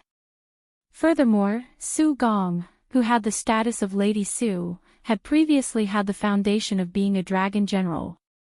Chen Wang, Chen Xiaobao, had the double foundation of being the crown prince's attendant lecturer and the meritorious service examiner. In contrast, Sun Yin felt even more strange. Moreover, Sun Yin was extremely arrogant. He publicly announced that the content of his lecture would be a great martial arts demonstration. He would be the attacking party and would have 2 forces in his hands, Beimang's millions of iron horse cavalry and the remnants of West Chu's restoration of the Guangling Road. Everyone who listened to the lecture belonged to the defending camp. There was the army led by Lu Xingxiang, the commander of the southern expedition, who was newly conferred the title of General Piao Yi by the imperial court. There was also the Liao defense line led by Gu Jiantang, the vassal states' forces that participated in the quelling of difficulties. Finally, there was also the Beiliang cavalry that had been deliberately forgotten by the Central Plains for many years. This could be said to be an unprecedented battle of words. Just the number of Imperial College students who participated in the lecture amounted to more than 6,000 people. In fact, most people were destined to not be able to hear what the new chancellor was saying. However, there was no need to worry. Very soon, there would be people from the front to the back to pass on the message, layer by layer, like waves after waves. The students who rushed to occupy the seats early all sat on the ground. Those who came later could only stand. Those who came later had to stand on their tiptoes and stretch their necks. After that, they had to stand on benches and chairs. However, in the best position not far from Sun Quangtu at the front, there were many simple but thick praying mats placed there. There were about 30 of them. Those who were qualified to sit on the praying mats were really honorable. Among them, the leader was the first Prime Minister of Liang Imperial Court in 30 years, the head of the Secretariat, Qi Yanglong. On the left side of the head of the Secretariat was Huan Wen, Tantanon, who was in charge of the province. On the right side was the frustrated person, who failed to succeed Bai Gua as the Minister of Rights in the change of power, Now Bai Feng, a Master of Science who continued to be in charge of the Imperial College, and Bai Gua, who was transferred from the Minister of Rights to the Ministry of Revenue. There was also a certain member of the imperial family who was particularly proud of his success in the middle of winter. Yes, it was the Prince of Chai who swaggered into the capital with the help of his good son-in-law. This long martial arts lecture went on from noon to dusk. There was no sign of it ending, but no one left. In fact, there were even a lot of new faces coming in. There was a sea of people. During this time, the Crown Prince, who was in charge of the country, quietly joined in with the Crown Princess. Soon, the old Minister of the Ministry of Personnel and the new Assistant Minister of the Secretariat, Zhao Yuling, broke through the crowd without hiding his identity and joined in. He sat on a newly added praying mat. Compared to Zhao Yuling, the Prime Minister, Yin Mao Chen, who had been promoted from the Chancellor of the Hanlin Academy to the Minister of Personnel, was much more reserved and low-key. He arrived at the Imperial College with a light carriage and stood side by side with Qin Wang, who was young enough to make one's hair stand on end. He couldn't see or hear anything. However, these two could be called important officials of the central government. One was a second-rank official of the external court, and the other was a third-rank official.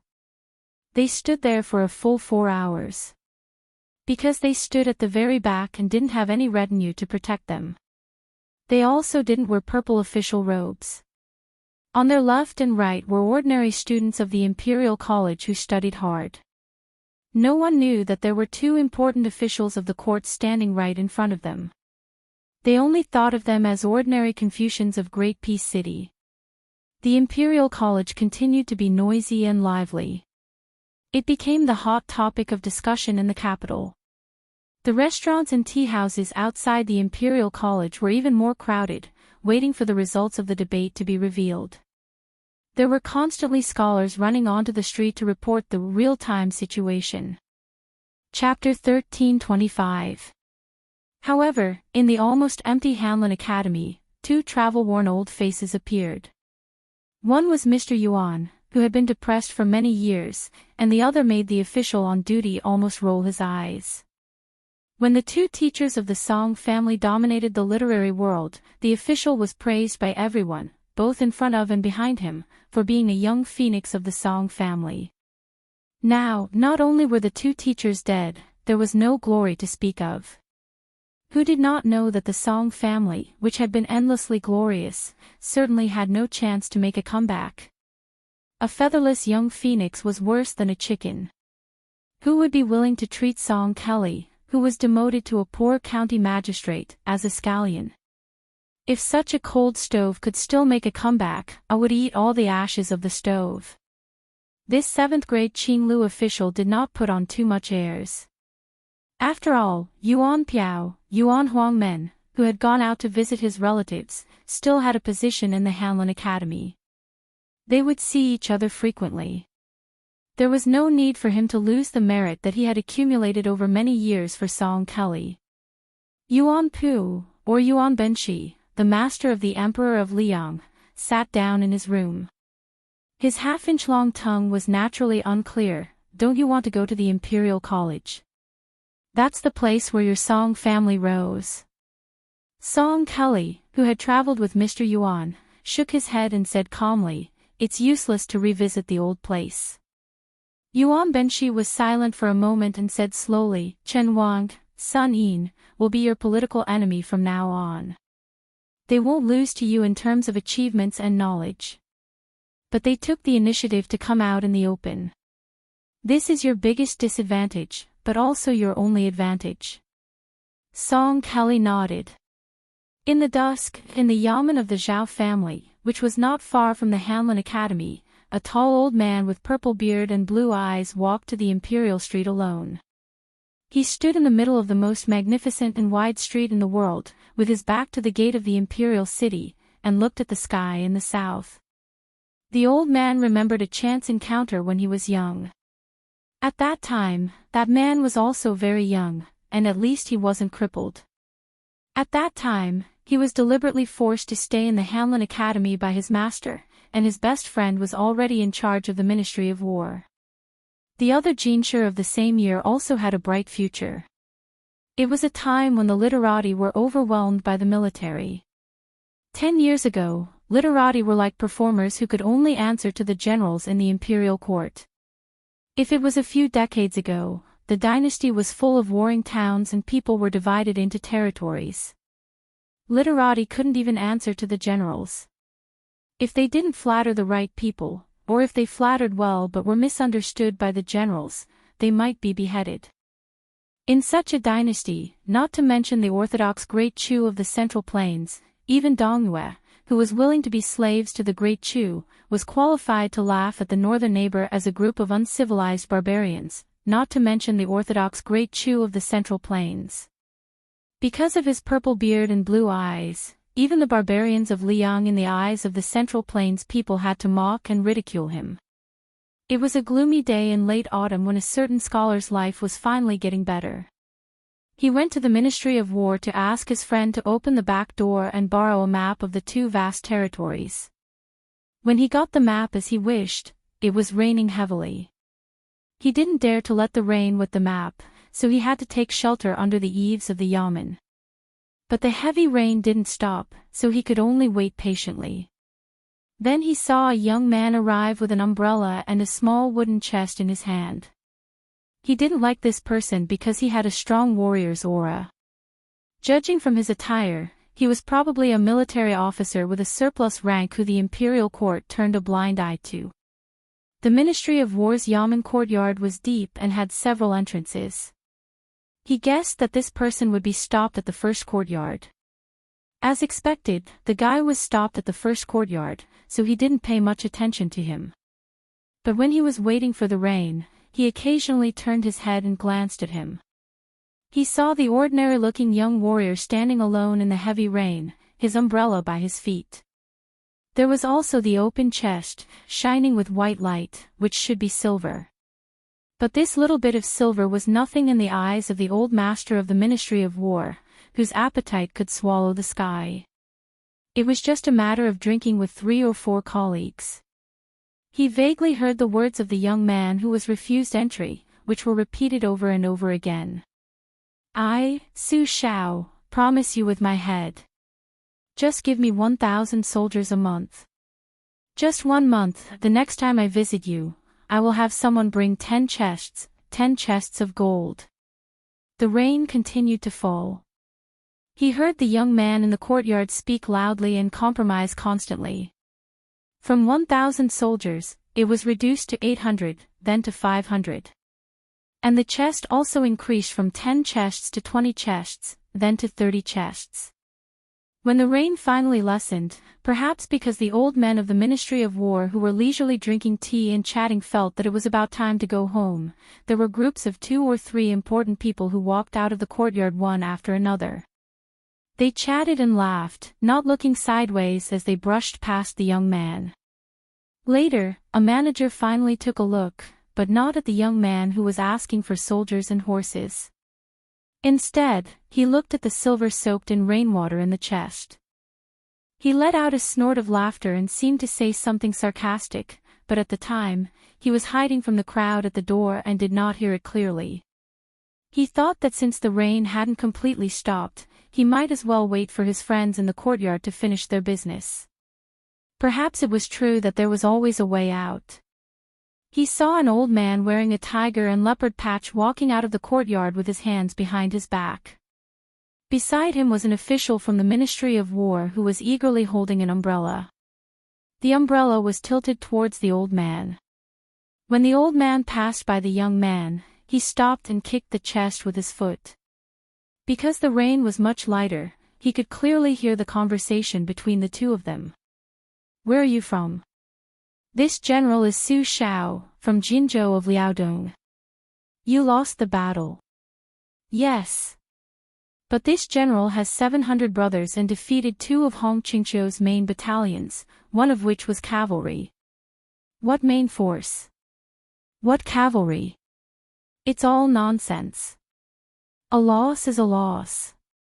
This official will only ask you one thing. This official will treat it as a small gamble for fun and give you some men. But can you really earn back your losses? Yes. Well, fine. This official will give you a tiger tally. You can go to the right guard and transfer 300 men. As for the chests, by the way, how many did you say you carried? Sir, it's 30. 30. 50. Oh, you're quite smart. Fine, this official will give you 300 men. Remember to bring the chests directly to my residence later. Thank you, sir. This general will live up to your kindness. Oh, I almost forgot. What's your name? This official doesn't want to not know who to look for when I want to kill someone. Su Shao of the Jinzhou Battalion. Finally, the big boss from the Ministry of War walked out of the Yamen gate.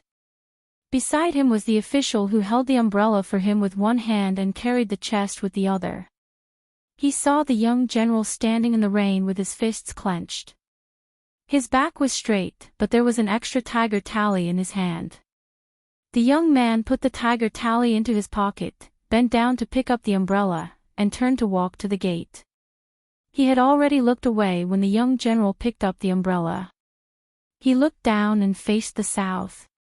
The latter didn't rush to open the umbrella. Instead, he stopped under the eaves of the gate and seemed to see him. He took the initiative to ask with a smile, "Are you still waiting for the rain to stop?" He stared blankly for a moment, then nodded. Then that fellow grinned at him and threw the umbrella over without giving him a chance to refuse. He walked down the steps in large strides, stepped into the mud, and gradually walked away. That day, Zhang Julu remembered the name of that young warrior. Su Shao. That year, the era name of Eternal Hui hadn't been used. Of the two young men he met, one wasn't the powerful Grand Secretary of the Imperial Court, and the other wasn't a great general with unconferred merits. Nor were they political enemies who had no dealings with him. At the end of the first year of Auspicious Talisman, only Zhang Julu, an old man, was left. The old man standing on the imperial road slowly came to his senses. He smiled and muttered to himself, "I don't like to drink. If I can meet you underground, I'll have to buy you a drink. But before that, let me hold the umbrella for Beiliang. Not for you, Su Shao, but for the people of Beiliang and Liang." At the end of the auspicious year, Emperor Zhao Tuan returned to the capital. The Imperial Censorate and the 6 departments jointly impeached one person. Grand Secretary Zhang Julu of Liang issued an edict and the Imperial Court announced the 10 great crimes. The Emperor issued an edict to execute 9 generations. Chapter 1326.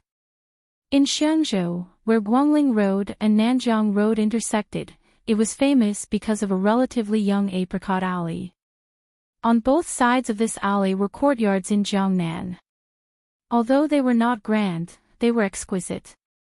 The residents were not high-ranking officials or dignitaries, but scholars who had fallen on hard times and did not participate in Hong Jia's escape to the north. There were survivors of West Chu who lived in seclusion, and there were also disheartened teachers from Shangyin Academy. When these scholars settled down, they were really short of money and could not build any large residences.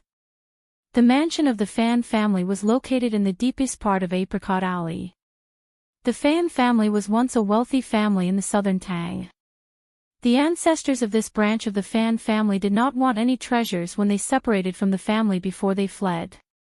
They only wanted the library that was the hardest to carry around. In the past 20 years, they had been struggling to make ends meet. If they did not rely on selling the ancient books in the new building, they would have been reduced to a situation where they did not have enough food to eat.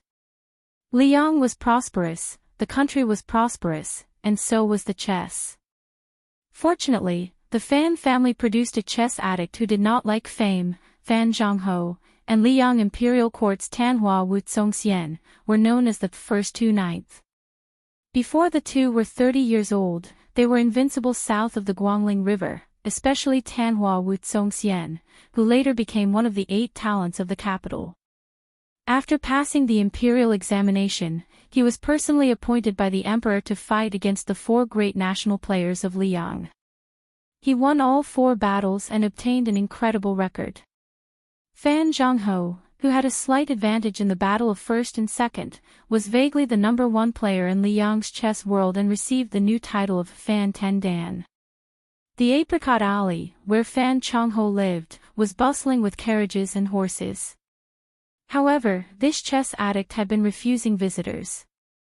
Fan Changho, who was gentle and generous on the chessboard, seemed to be particularly unapproachable in real life.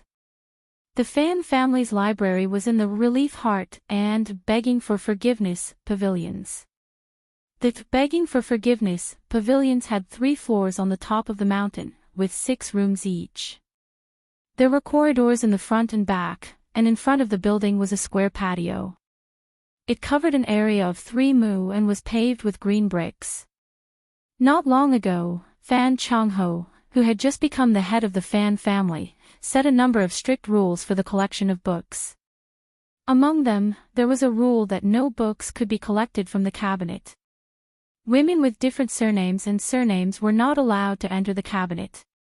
The keys to the cabinet were controlled by the first son of the family. Today was a warm winter day, suitable for drying books to get rid of mold and dampness. An elegant-looking man in a green robe took out handfuls of printed books from the attic and spread them out on the green brick floor of the courtyard in front of the Seeking Forgiveness pavilion. He did it himself and did not let the servants do it for him. A young girl whose cheeks were flushed red from the sun was squatting on the ground, casually flipping through the books. She wasn't reading with great interest, but was frowning. Looking at her back, the man smiled and stretched.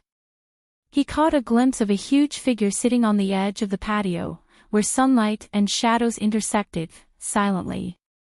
The man's happy mood was clouded. The way this tall giant had visited the Fan family was extremely shocking. He hadn't presented a name card or knocked on the door. Instead, he had fallen from the sky and smashed into the pond in the Fan family's backyard. At the time, Fan Changho had been playing chess with someone and had sunk into a long and exhausting thought. The person playing chess had him bring the visitor. Fan Changho ordered the servants in the family who heard the noise not to make a sound. Then, this tall and burly man, like a celestial being, had been inseparable from the old and the young, never speaking. It was Fan Sherdwan. The man walked to the old man's side. The old man was sitting on a small stool. In front of him was a gold-threaded Nanma chessboard. At his hand was a small cup of white salt, a plate of crisped white radishes, and a bowl of white rice. After the tall golden-skinned guest had appeared, the old man had laid out the game in front of him. Then, he hadn't placed a piece, saying nothing.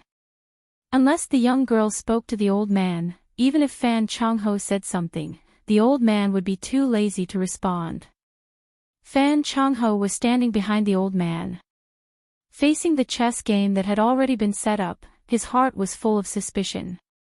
The black and white chess pieces crisscrossed like canine teeth. This was a classic game of strength. It didn't pay much attention to the shape of the game, but in Fan Changho's view, this game was far from worthy of the old man's attention. It had to be known that in the eyes of the world, Fan Changho had learned without a teacher, and it was publicly acknowledged that he was slow. In terms of talent, he was worlds apart from Wuxia, who had made his name at a young age. It was only through his tenacity that he had been able to become a late bloomer. A few years ago, he had finally been able to match Wuxia. But of course, Fan Changho had a master, and it was Huang Longsher of the Spring and Autumn Chess Armor. If not for this, Fan Changho's late bloomer would have been 20 years later. In today's world, the 9th Dan was the highest level of Go. The top national players who were by the emperor's side waiting for the imperial decree were all unquestionably strong 9th Dan. There were also some experts in the countryside who possessed the strength of 9th Dan, but they weren't necessarily strong.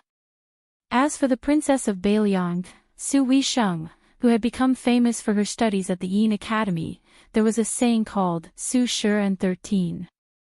Su Shi said that this woman's strength was far beyond a 9th Dan expert, and she was fully deserving of the title of a great 10th Dan.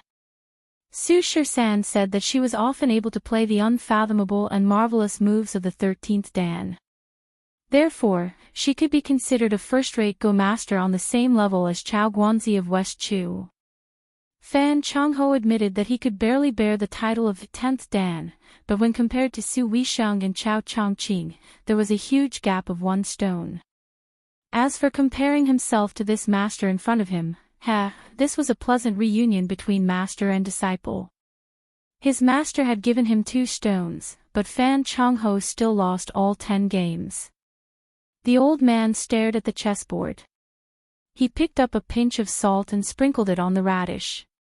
He asked, "Yue Tian, do you still remember what I said to you when we played our first game of chess?" Fan Zhangho, who was known by the courtesy name of Yue Tian, replied respectfully, "Master said 2 things. One was that true skill lies outside of chess. The other was that no matter how good you are at chess, it's all there is to it. There is a world of difference between knowing how to play chess and knowing how to behave." Huang Longsher, the #1 devil of the spring and autumn period, grunted in agreement. He chewed on the bland and slightly salty radish. That's why, other than teaching you how to play chess, I also want you to not delay your studies. Now that Wuxia has become famous in the capital, you don't have to fight for anything. Instead, you're even more famous than Wuxia. In the future, no matter who sits on the dragon throne in the Liang imperial court, there will be a place for you. Fan Zhongho asked softly, why does Master want me to be on good terms with His Royal Highness, the King of Yanqi? Is it because the Emperor killed Grand Secretary Zhang Julu and was disappointed? Huang Longsha smiled and asked, Yue Tian, don't tell me you think Bai Yan shouldn't have been killed. Fan Zhongho didn't dare to be mysterious in front of his master. He said frankly, even if the Emperor wanted to pave the way for Crown Prince Zhao Zhuan, killing Zhang Julu alone would be enough. Killing all 9 of his family members would be too much. Huang Longsha smiled and said, let's not talk about the importance of the matter. First, tell me why Bai Yan was a dead end. Fan Zhongho walked to the opposite side of the chessboard and sat upright. He said in a deep voice, Grand Secretary Zhang Julu promoted the imperial examination and opened the Dragon Gate for the poor children. Moreover, under Zhang Julu's protection, people like Yin Maochen and Zhao Yuling appeared.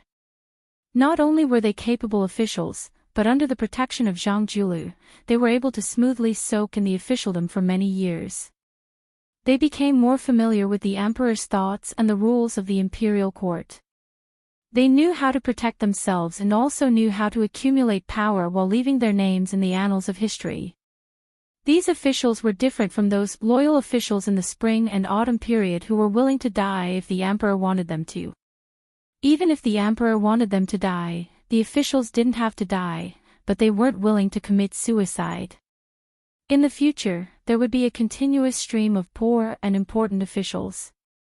Since they were born in the marketplace, it didn't matter if they lost the family property they had accumulated over decades. At certain moments, they weren't like the deep-rooted children of the aristocratic families. They were more willing to sacrifice themselves. Zhang Julu was the creator of the Spring of Yonghui and the instigator of the poor people wearing purple and yellow. This is death. Huang Longsha grabbed a handful of white rice and stuffed it into his mouth. He smiled slowly and said, it's far from enough. The Crown Prince Zhao Zhuan is going to ascend the throne. If nothing unexpected happens, he will be an emperor in a time of peace and prosperity.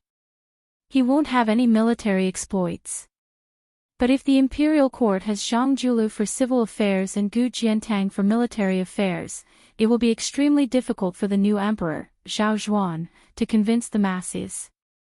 The current Son of Heaven has continuously tested the Grand Secretary Darren, Jean Lanting's impeachment, the great General Yang Xinqing's mentioning of the loyal lie of Ji Zhou's Han family, making an exception to promote Chai Juanwang's son-in-law Chen Wang, summoning Qi Yanglong to the capital, reactivating the Hall Secretariat's subordinate provinces to contend with the Minister of Shangshu. Various methods have been pressing on the Grand Secretary step by step.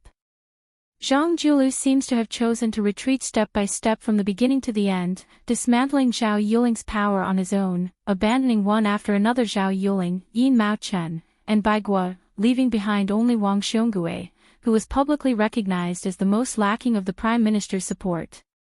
Even when the last pillar of Zhonglu, the Minister of Revenue, Wang Xiongui, was demoted to Guangling's magistrate and left the capital, Zhang Julu still didn't make a sound.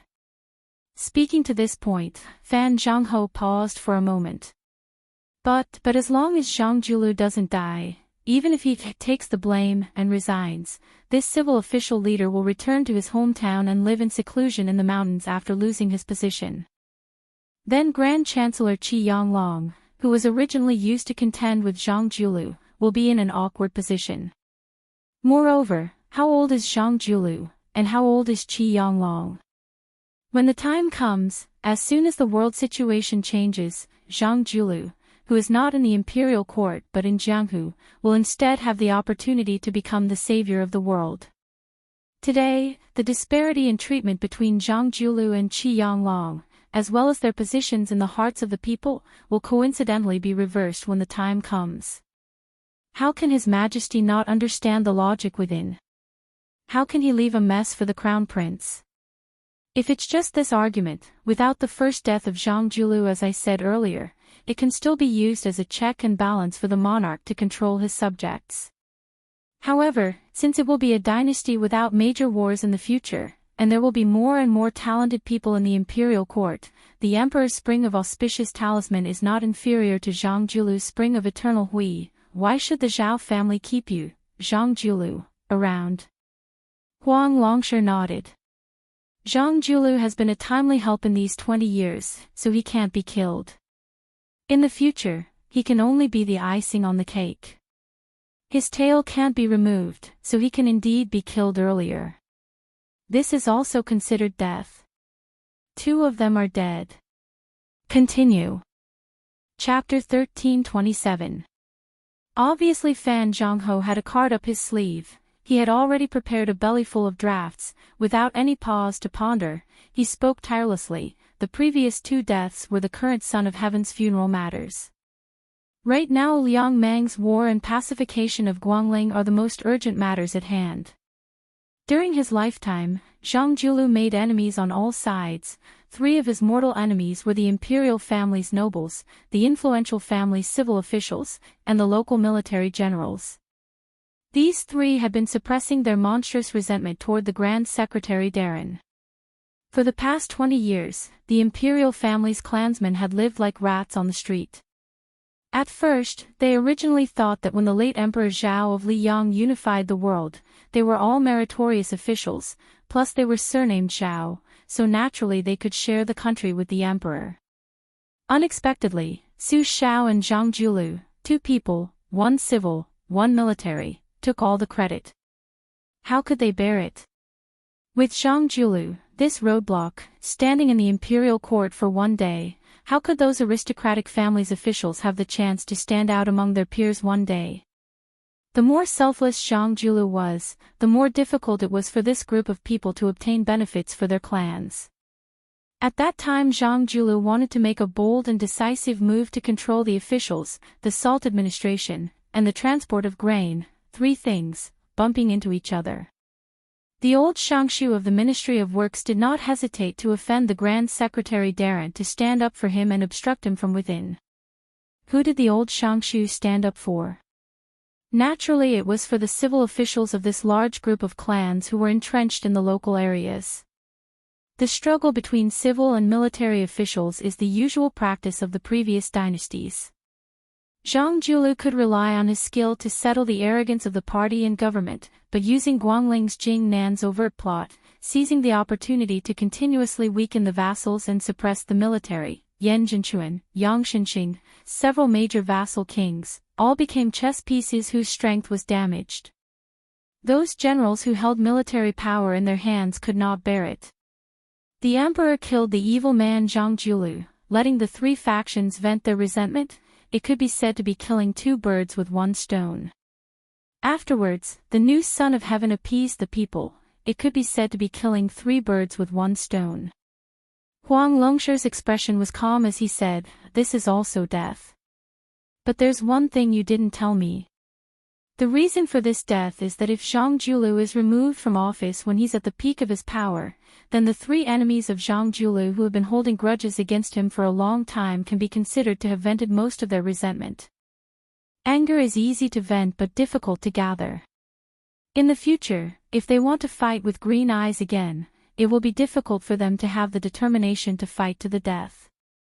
If they fight with green eyes with this mentality, even if they have the support of the new emperor, they will still be easily defeated by Zhang Julu, and the Green Party will be divided and conquered." Fan Zhongho said solemnly, "This disciple understands." Huang Longshi reached out to grab the few remaining radishes. He glanced at his disciple who had won the title of Buddha in the chess world and asked, "That's it? Compared to your Shao Shidi in Xiangfan City, the difference is too great." Fan Zhongho smiled and said, "It's one thing for Zhang Julu not to form his own clique and cut off his own wings, but he also deliberately parted ways with his biggest helper, Tantanon, completely reducing himself to a loner. If not for this, how could those ignorant scholars have the guts to throw the letter of accusation in front of Zhang Julu's door and fish for compliments?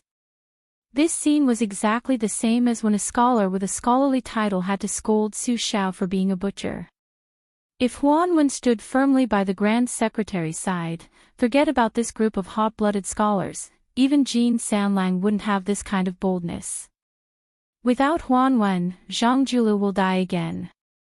Huang Longshi declined to comment, he only changed the topic. Squinting his eyes, he looked at the salt and the bowl of rice, and said with a laugh, a famous scholar's romantic life is full of anecdotes. These anecdotes circulating among the imperial court and the common people are just like the scholar's salt. Just eating plain white rice is tasteless, you won't die, but you lack that kind of essence, qi, and spirit. Earlier, when Liang was located in a remote corner, where the military towns stood in great numbers, all day long the scholars were bullied by the martial artists until they were half dead. Naturally there was not even a fart of anecdotes. Bai Yan was indeed extraordinary. In just one short Yonghui, there was already the Hanlin Academy's guard at the Yellow Gate who fell asleep drunk. The Son of Heaven personally draped a fur coat over her. Tantanon was warming wine in the forbidden area, discussing the world with a pot of wine. That's why I say, although the scholars of the world still have their knees bent, their waists can finally straighten. Fan Zhongho raised his head and glanced at the book sprinkled by the sunlight, sighing with emotion. The memory of a stray dog wandering from place to place when I was a child is still fresh in my mind.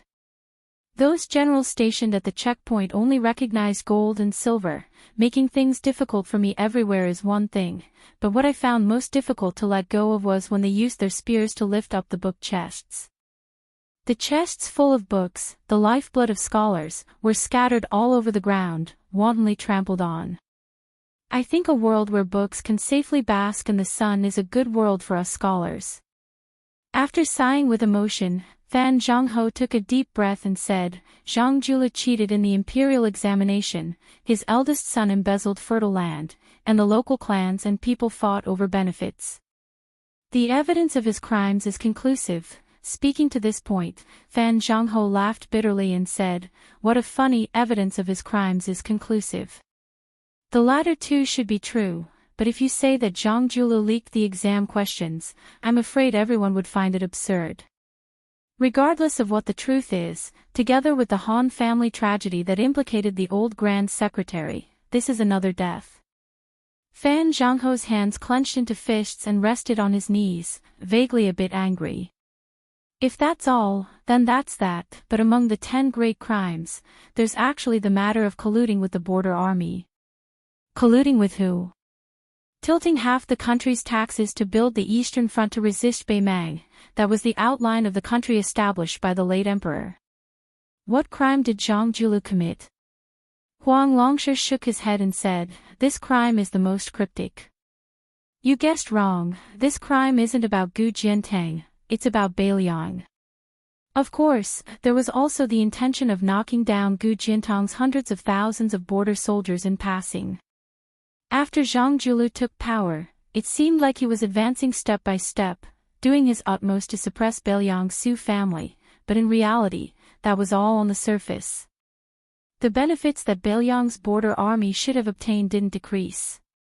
If it was someone else who became the Grand Secretary, the imperial court might be in a foul mood, but at the very least, Beiliang's side would suffer even more. This is Zhang Julu using the loss of the relationship between ruler and subject as the price, exchanging for a hidden stability for the dynasty's northwest. This, of course, is death. Fan Zhongho was stunned. He then stood up, facing the north, he gave a heavy bow of respect. Chapter 1328. Huang Longshi sneered, do you feel more and more that Bai Yan didn't deserve to die? Don't be fooled by the fact that there are countless people secretly clapping and cheering for the chief minister's downfall. In fact, the truly discerning people, especially scholars like you who sincerely believe that the people are more important than the monarch, are all gritting their teeth in silence. Do you think that just because everyone seemed to be cursing lame Su at that time, everyone really hated Beiliang. Bai Yan, Tantanan, Gu Jiantang, Yan Zhenchuan, Lu Baijie, Lu Xingxiang, and Su Gong, and so on. Do you really only hate them and not respect them?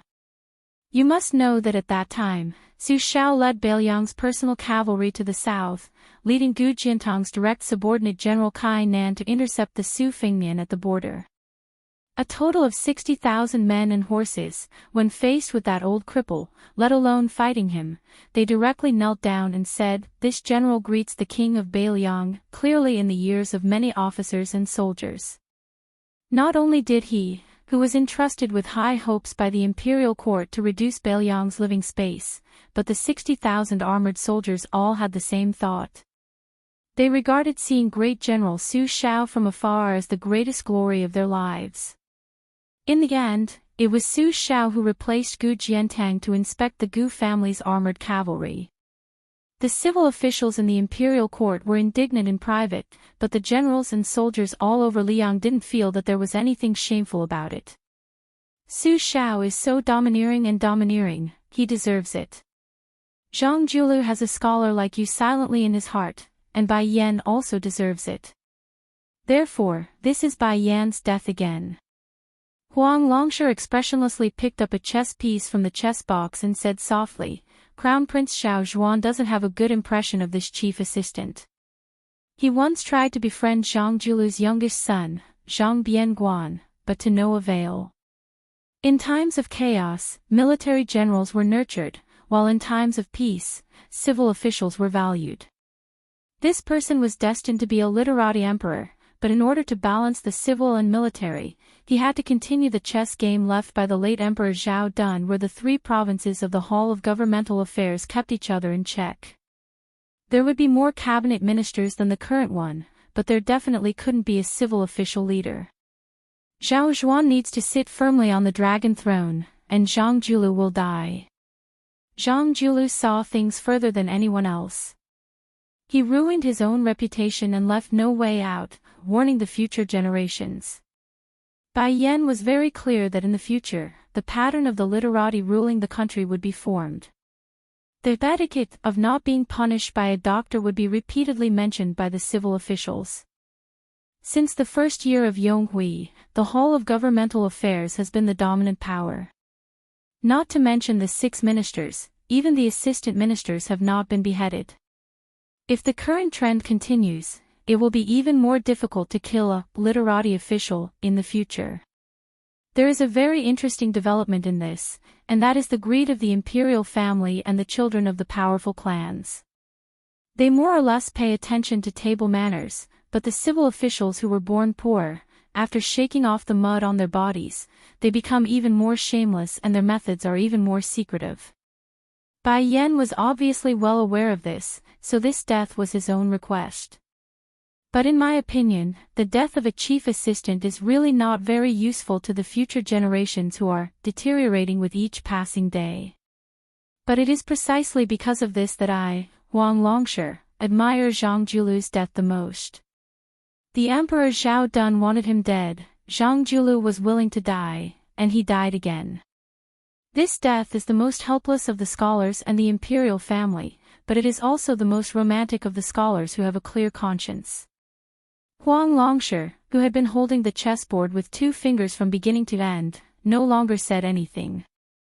The salt, rice, and radish had long been eaten clean. Fan Zhangho said softly, "Zhang Julu has a 90% chance of dying." Huang Longsha lowered his head to look at the chessboard and asked with a smile, "They all say there is a 90% chance of dying, do you think Bai Yan still has a slim chance of survival?"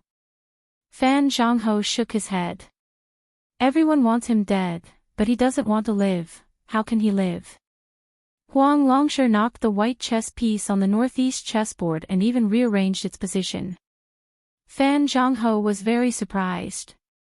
When his master played chess with him, he always placed his chess pieces as if they were flying, not to mention deliberately rearranging the positions of the chess pieces that had already been placed. This was because Huang Longsha had said that once a chess piece was placed, it would take root.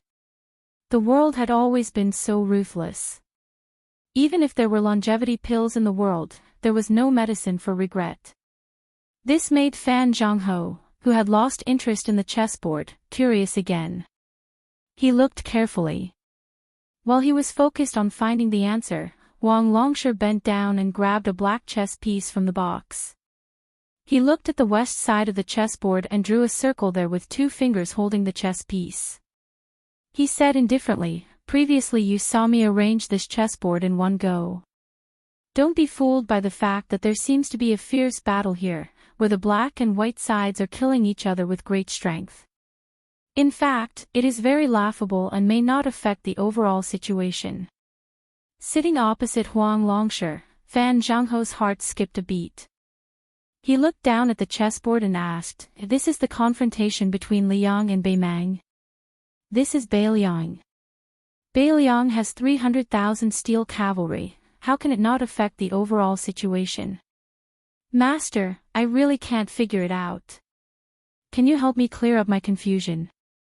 Huang Longsher threw the black chess piece back into the box and said with a smile, "How can someone like you, Fan Sherdan, guess the next step of Beimang's peace decree?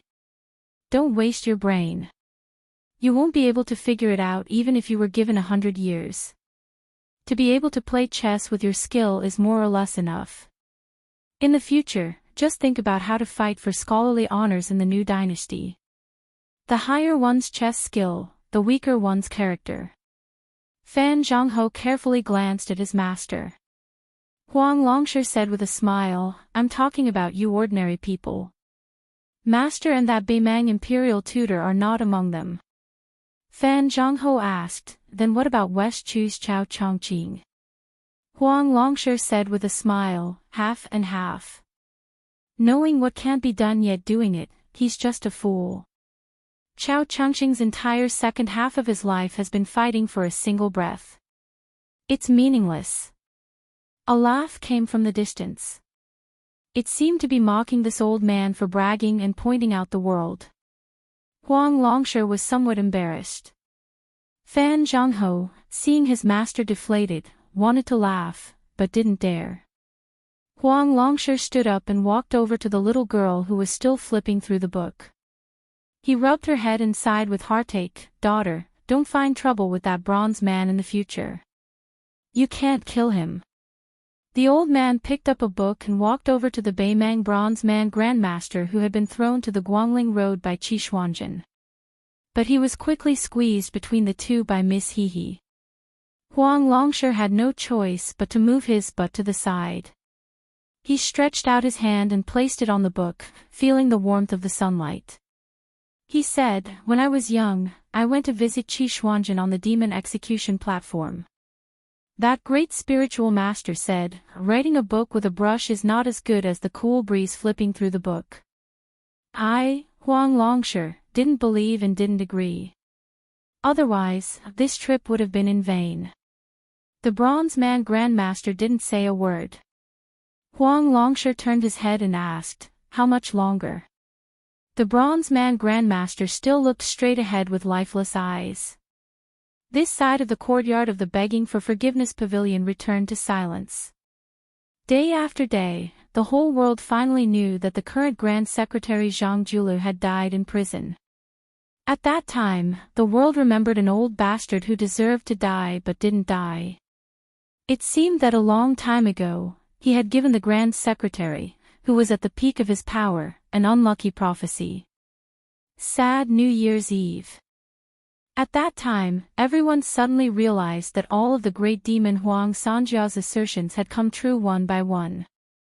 New Year's Eve, the end of the moon and the end of the year, so it was connected to the end of the new year. The old year was thus removed, and a new year was exchanged. On New Year's Eve of the first year of auspicious talisman, everyone in Apricot Alley, regardless of age, was burning lanterns to welcome the new year. The Fan family was the same. In front of the relaxing pavilion, the bronze man grandmaster stood in the middle of the courtyard, looking up at the sky. The little girl and Fan Zhongho sat on the stone steps. The little girl's face. Fan Zhongho, on the other hand, was like a child, sobbing with his head lowered. During the day, for the first time, his master patiently told him a lot of things, a lot of reasons. He told him about the plans and arrangements of several great advisors who were still alive. He told him about the strengths and weaknesses of Li Yang's crown prince Xiao Zhuan and Yan Qi's heir apparent Zhao Zhuan. He told him how he should coordinate with his little martial brother Lu Su, how he should rise above the others in the bloody struggle between several great powers. He even told him how to succeed and retire. Finally, his master told him a very inexplicable sentence, just like the conclusion that the history books of later generations gave him: Fan Zhongho loved fame, was good at politics, had brilliant literary talent, was cruel on the inside but gentle on the outside. He was one of the 6 ministers of Li Yang's resurgence. In the pavilion, the old man who occupied the top 3 positions of spring and autumn held an oil lamp in his hand, quietly walking between the bookshelves. The wick of the lamp gradually burned shorter and shorter. As the new year approached, the wick of the lamp became shorter and shorter. The flame of the lamp flickered and was about to be extinguished. Huang Longshe walked to the window and looked at the night sky. With a carefree smile, he murmured, "I am very happy to meet you all. Yi Baikue, Su Xiao, Zhang Julu, Yuan Benshi, Li Shan, Zhao Chongling, Gu Jiantang, Nalan Yisi, Huan Wen, Qi Yanglong, Chao Chongqing, Li Xiaoxin." The old man raised the oil lamp. "To all of you, to spring and autumn, to your golden spears and armored horses, to your free and easy style." The old man opened the window and casually threw the oil lamp out of the window. He roared with laughter. "My life, how magnificent!" Chapter 1329. In the first year of Xiangfu, the situation of the Guangling Road made people's hearts ache while silently criticizing them. Yang Shenxing's troops had been caught in a jar and Yan Zhenchuan's 30,000 elite cavalry had been completely annihilated. Although the ending was bad, they had still fought the West Chu rebels. Compared to this, the hesitation of the Jingnan king's troops made the entire court feel that it was absurd. After the Duke of Huainan Zhaoying led his army out of the territory, he camped at Mount Hua and did not move. After the Duke of Jinggan Zhao Sun's 6,000 cavalry arrived at Haoao Lake, they also did not make any movements. As for the crown prince of Yanqi, other than stirring up trouble on his way north, when he really reached the southern part of Guangling Road, he simply disappeared completely. Could it be that this crown prince of Huainan Zhaoying was not aiming for Jingnan at all, but was swaggering over to fatten himself up? But in a few days it would be the end of the 2nd year of the auspicious talisman. The Duke of Huainan's dispatch of troops raised people's spirits. Li Yang's impression of this vassal king, who was known for his weak temperament, greatly changed. In one fell swoop he defeated the east of Huashan, the yellow goat, the small fish, and the hatred, these 3 obstacles. Song Wuyang, the general of Huangyang Pass, had joined the rebellion. He raised the Jiang flag in the pass.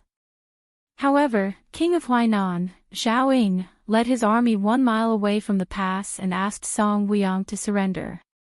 Song Wuyang was ordered to be shot by the crossbow, but Wang Zhen suddenly killed him. Wang Zhen then opened the gate to welcome Zhao Ying's army. King of Huainan sent Wang Zhen's 3,000 men as the vanguard to attack Small Fish Pass. Ji Yun, the general of Huainan, refused to surrender.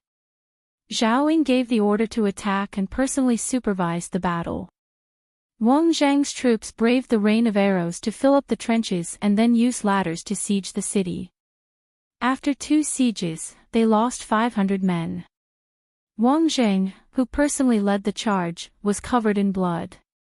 He requested for a truce, but Zhao Ying did not allow it. He allowed Wang Zhang to watch from the side and ordered his troops to attack the city.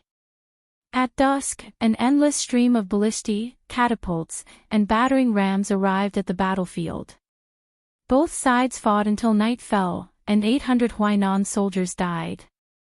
Zhao Ying held onto his whip and rode on his horse under the Zhao flag, unmoved. The next morning, they attacked the city again.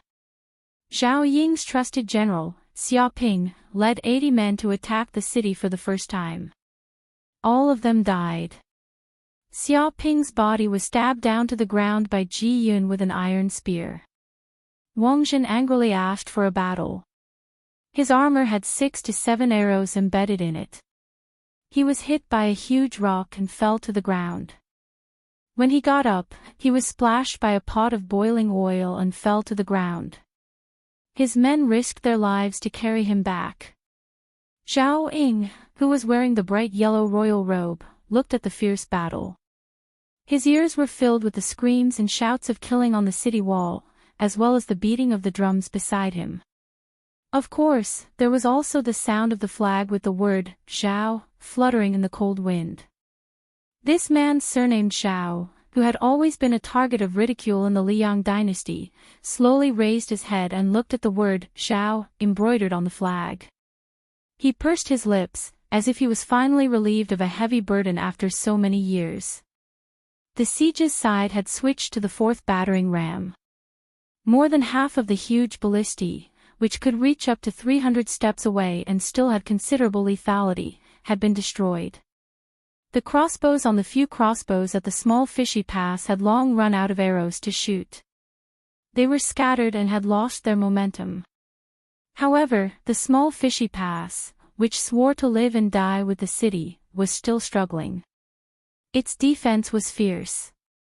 More than 2,000 spikes that were 5 inches long and weighed 6 ounces, and the 4 sides of the spikes were all broken. The thick ropes of the yikshaws and charioteers that could be retrieved by the winches on the city wall were broken.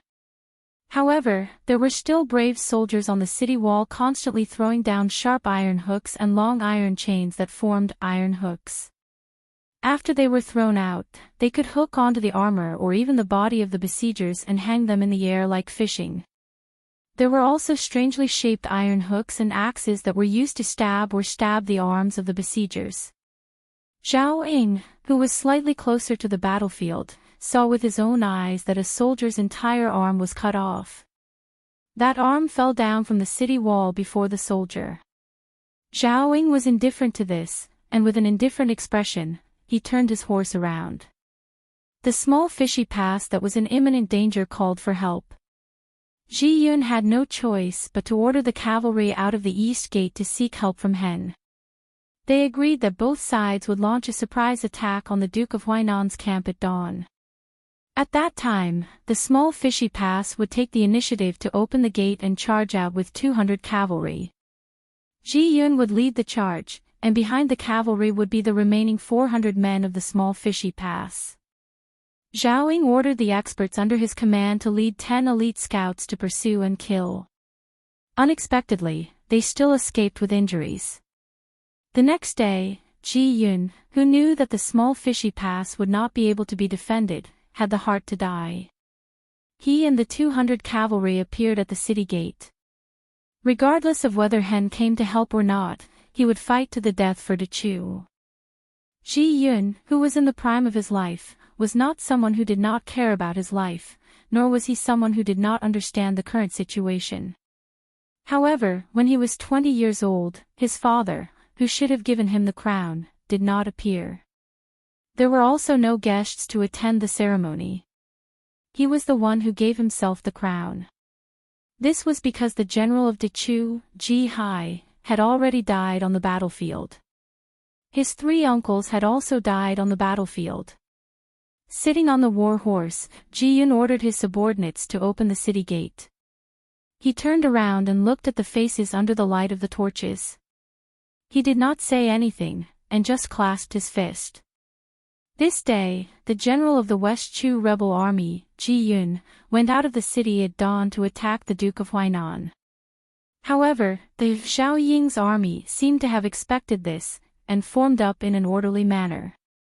Out of the 3 passes, Hen Pass, which had the most cavalry, did not care about the order of the Western Front General, Xie Shi, to defend. The 800 cavalry and 2,500 infantry rushed out to help. However, they were attacked by the main force of Zhao Ying, who was waiting for an opportunity.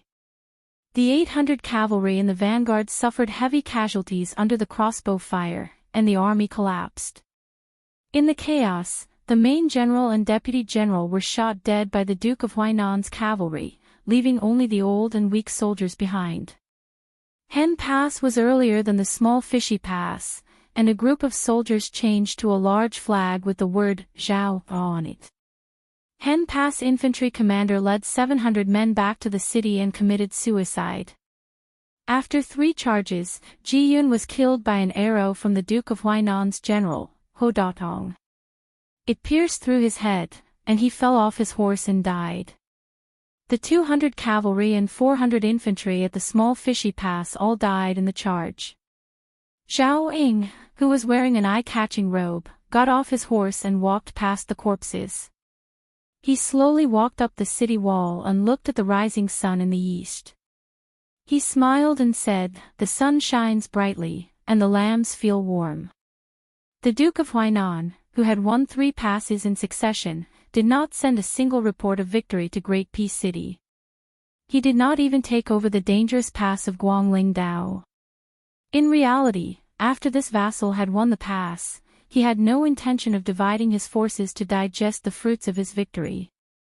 He only had the heavily injured Wang Zhen and his remaining troops stay at Yellow Goat Pass. After putting up the Zhao flag on the city walls of the 3 passes, he led all the Huainan Dao soldiers to continue east, heading straight for the dangerous and difficult-to-attack Yaoyu Pass. Between these 2 passes was a rarely seen plain on the west side of Guangling Dao. After the Duke of Huainan reorganized himself at Hen Pass, he brought all the war horses that could be ridden and slowly advanced. It was as if he was quietly waiting for De Chu to rush to Yaoyu Pass. That genius general who made the entire Liang dynasty remember his name at such a young age, Xie Shibian. On the plains closer to Yaoyu Pass, both sides had enough time to reorganize themselves and scouts. The Duke of Huainan, Zhao Ying, got off his horse and put on an exquisite armor over his robe. He carried a quiver of arrows that he had kept for many years. This Duke of Huainan, who was ridiculed for having great ambition but little talent, was a pitiful person who had been scolded by the emperor many times. This was a man who had no children after his eldest son died, for no reason, at Dantong Pass. Jumping onto his horse, Zhao Ying looked straight ahead. He smiled at the 2 generals that had followed him for many years. Ho Datong, Yu Qianshan, Xia Ping was 1 step ahead of us. Like the few of us agreed when we were young, we will die on the battlefield. Now it is our turn. After so many years, I've caused you to live such a pitiful life. Ho Datong laughed and said, "It is indeed a pitiful life, but it is a quick death.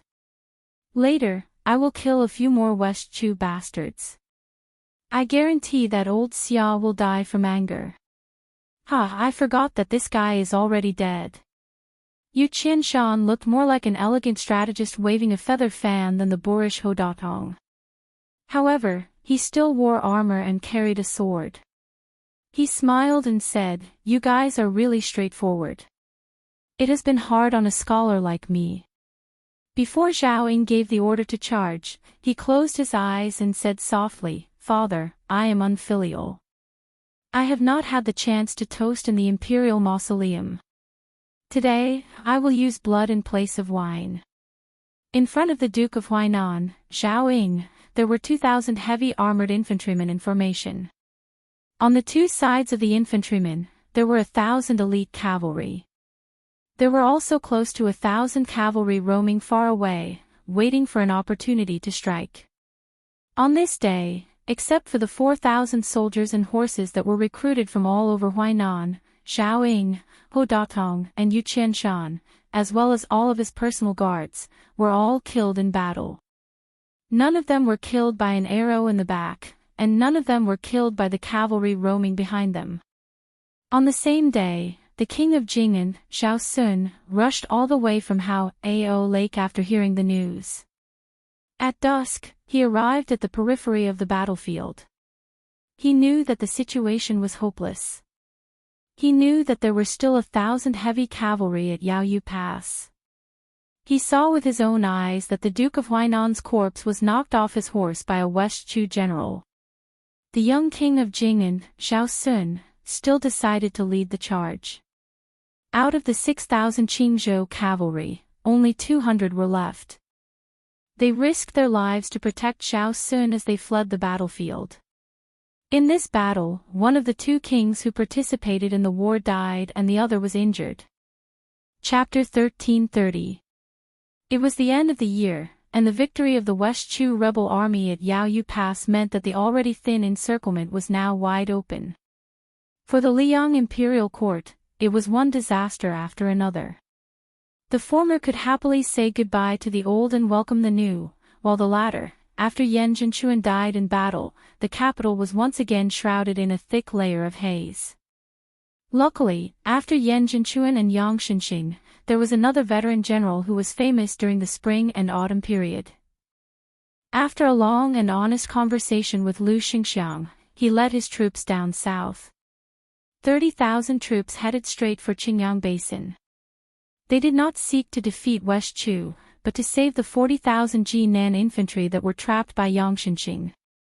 Great General Lu Xingxiang, who had been stagnant at Yulu Pass, finally made a move under the gazes of tens of thousands of people. He led his troops down the Yu East Plains toward the south.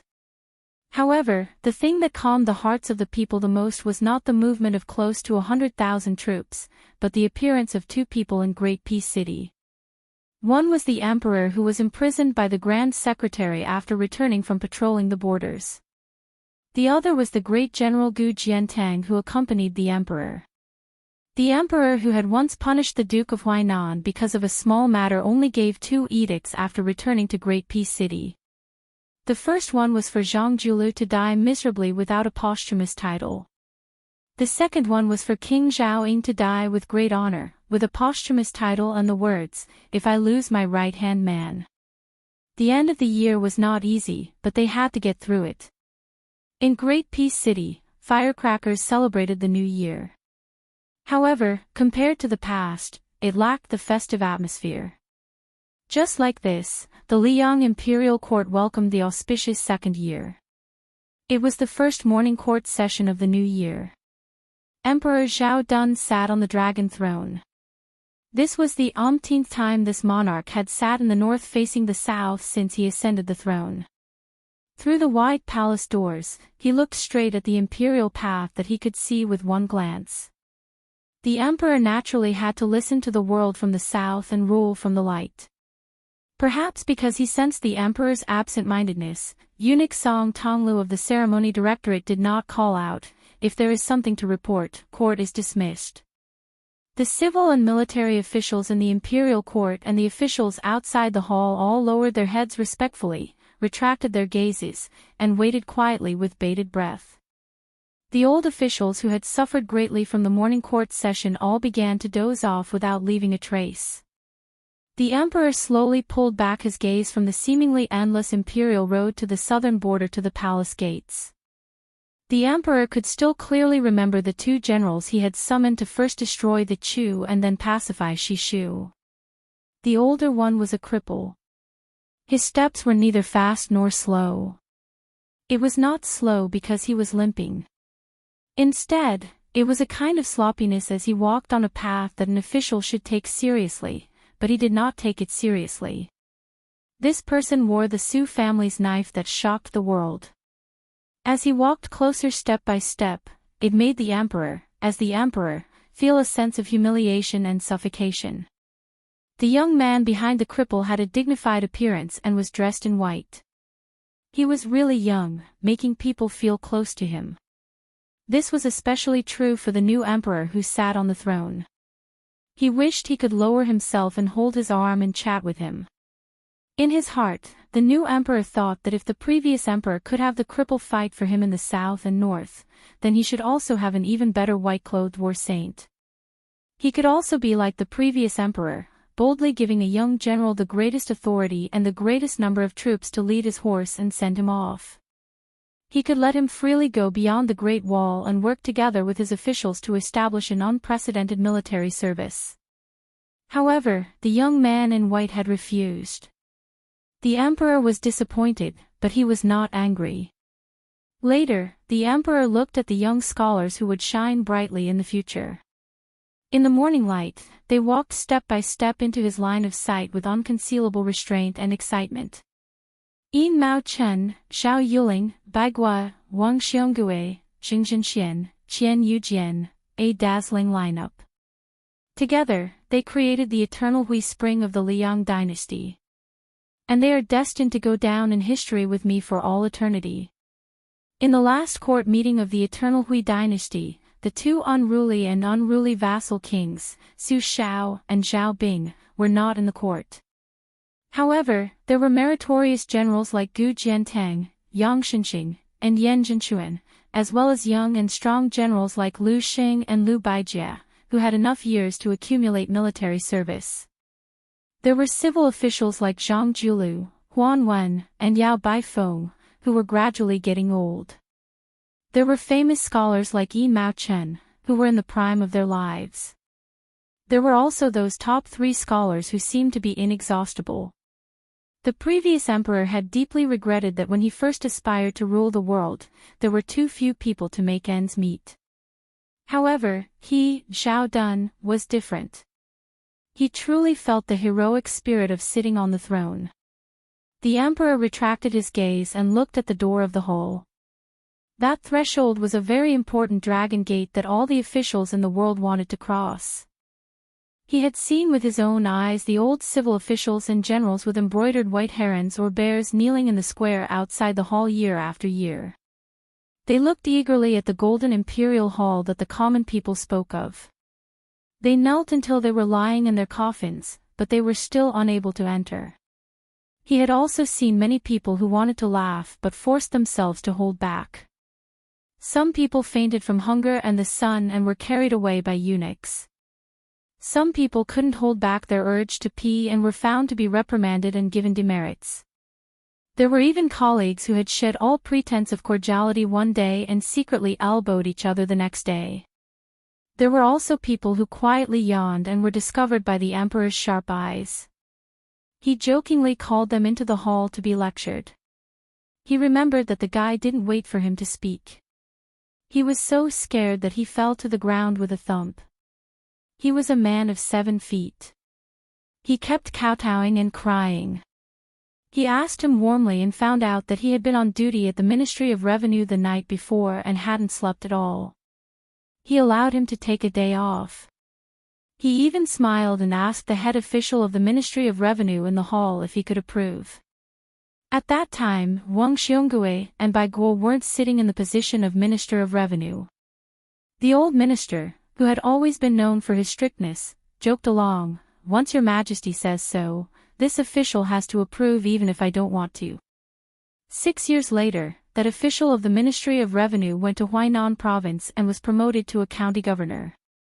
The old minister had long retired and returned to his hometown. The emperor retracted his gaze again and looked inside the hall. Chapter 1331. West Chu's Grand Preceptor Sun Shiji's chair was gone. This old man should be standing in front of the little girl in the West Chu palace. The emperor didn't hate this old man. In several conversations, the emperor admired the old man's profound knowledge. He even privately said that only the soil and water of West Chu could give the old man such a unique aura. Of course, it was only temporary. The old man also nodded in agreement. Even if this old man went to West Chu, the emperor felt that even if the imperial army pacified Guangling Road in the future, as long as the old man was willing to live, the Liang dynasty should have the magnanimity to let him enjoy his old age. The emperor finally looked at the young man standing with his back to him. He was wearing a yellow robe. It was his son, the Crown Prince Xiao Zhuan. The emperor wasn't dissatisfied with this son who had been regent for some time. Just looking at him, he couldn't help but feel guilty for his eldest son, Zhao Wu. Therefore, he planned to marry the peerless Qinyu to Zhao Wu at the border. Leaping over the crown prince's head, the emperor saw a dazzling empty seat.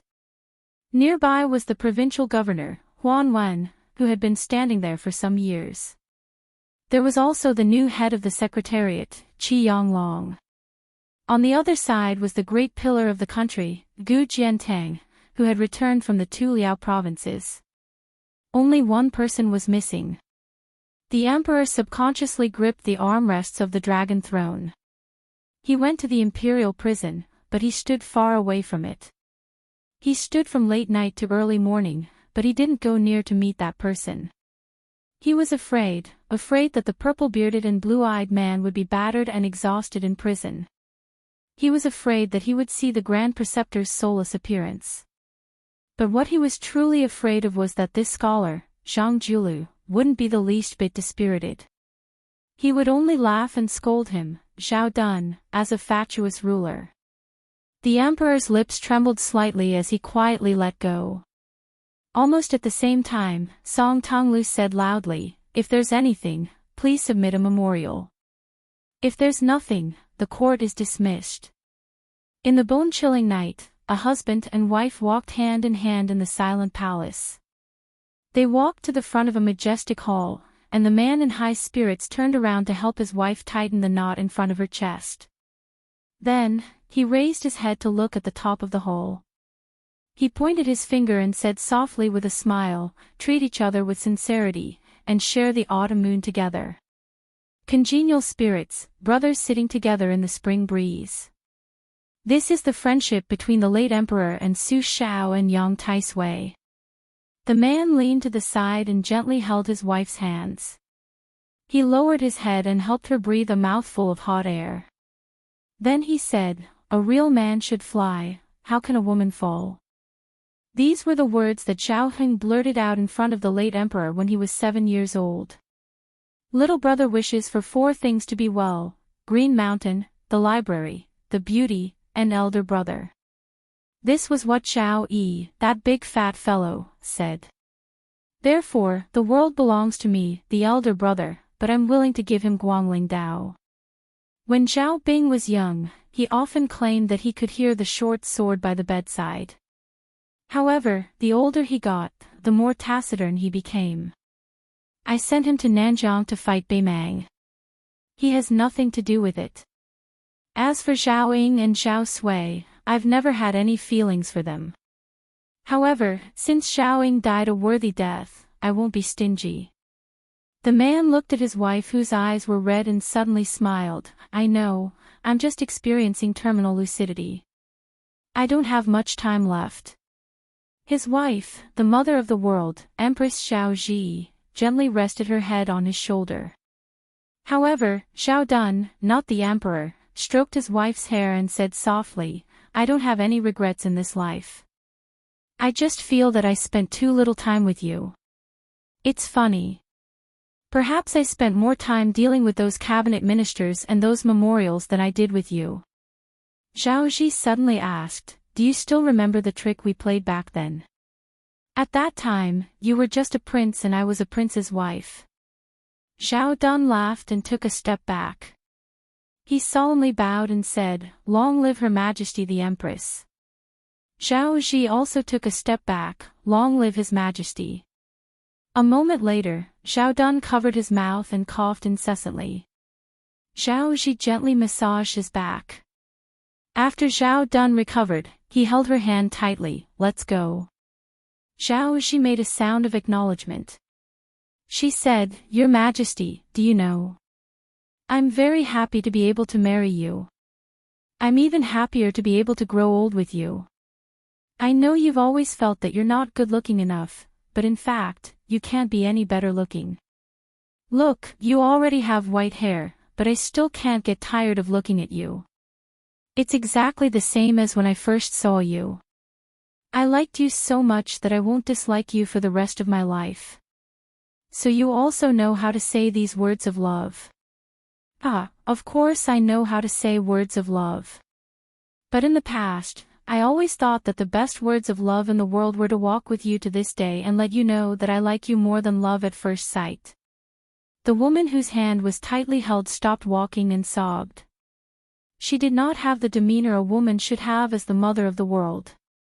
He also stopped walking and tried to reach out to wipe away her tears. But in the end, he leaned towards her. She hugged him. Even though there were still traces of tears, her gaze was unusually determined.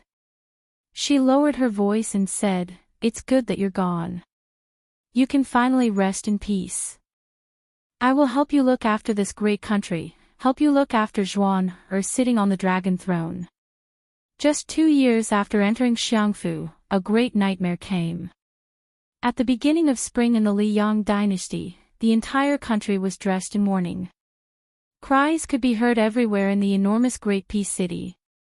Then, a young man surnamed Zhao, who had been a prince for more than 20 years and who had only worn the crown prince's robes for 1 year, wore the unique clothing of the dynasty and ruled the world.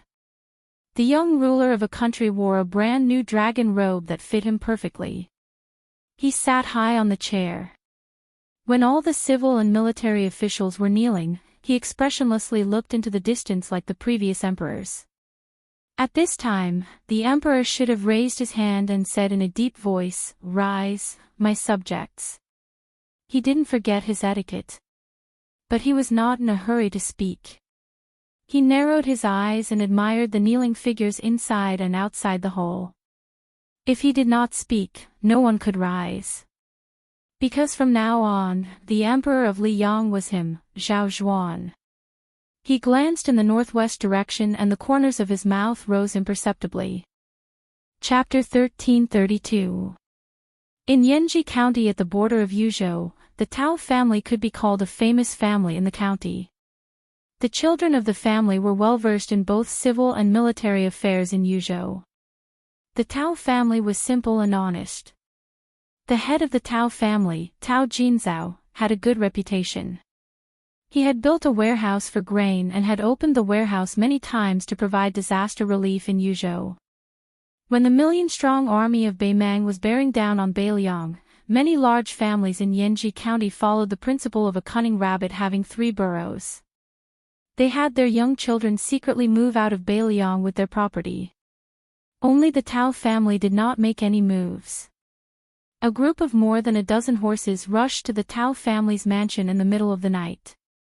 In the darkness of the night, the dense horseshoes stepped on the bluestone road with 6 memorial archways bestowed by the imperial court.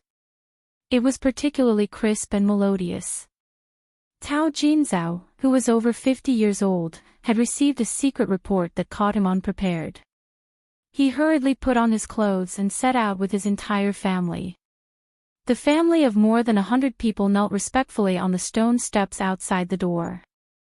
The leader of the group was a young man covered in a thick fur robe. Behind him was a one-armed old man with 2 strands of snow-white eyebrows and a white-clothed woman whose figure was better than that of the northern warriors. The dozen or so retainers behind them all carried short crossbows and cold sabers. They were all white horses. Tao Jinzhao's 2 unmarried granddaughters knelt side by side. They couldn't help but take a peek at the young man who was smiling and helping their grandfather up. He was extremely handsome with a good appearance and an even better temperament. They guessed that he might be a son of a Central Plains aristocratic family who had risen to power while the scholars were in decline. In the past, they had always heard that the scholars from Jiangnan were handsome and elegant. Every movement of theirs carried the fragrance of books. They were like heaven and earth compared to the local men of Beiliang. Of course, they guessed wrong. It was true that scholars from other parts of Beiliang took every opportunity to occupy seats, but other than Yu Wandao and a handful of others, no one had the qualifications to make the head of the Tao family mobilize so many people. The one who made them fall in love with him at first sight was the king of Beiliang, who had led 10 white horses to Yanji County in disguise. Su Fengnian and Tao Jinzhao quickly walked through the main door. They saw a young child in the arms of a woman. The child looked delicate and pretty, so Tao Jinzhao took a jade pendant from her waist and gave it to the child with a warm smile as a greeting gift. Then, Su Fengnian had the old, young, and women of the Tao family dispersed to rest, leaving behind only Tao Jinzhao and Tao Wenhai. Without any polite greetings, Su Fengnian lowered his voice and asked straightforwardly, "Have you settled down the last group of spies from Lingzhou?" Tao Jinzhao, whose emotions were surging, calmed down a bit, and then reported, this group of 26 individuals have already been placed in various places. The three groups of people have a total of 81 individuals. Together with the 4 second-level masters and 15 third-level experts that were secretly dispatched from the King Manor to Yanji County, they can coordinate with each other in secret. Everything has been prepared, and we are only waiting for the Northern Mang loyalists who have infiltrated our borders to walk right into our trap. Now that all the passes at the border have been closed, and there are elite crossbowmen and local scouts of Yuzhou roaming around.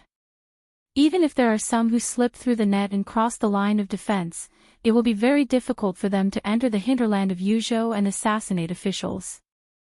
Su Fengnian nodded. Tantai Pingjing, Sui Xiegu, and Bai Ma Yizong naturally wouldn't participate in the secret conversation. Only Su Fengnian and the Tao family's father and son were left in an elegant room. Lush green bamboos could be seen outside the window. At the end of last year, there was heavy snow everywhere in Liang, and Beiliang was even more so. This year's late spring wasn't as cold as before, but Su Fengnian didn't take off his fur coat after sitting down.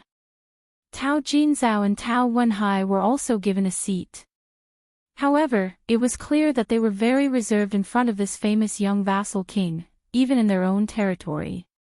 Instead, they were like shabby guests.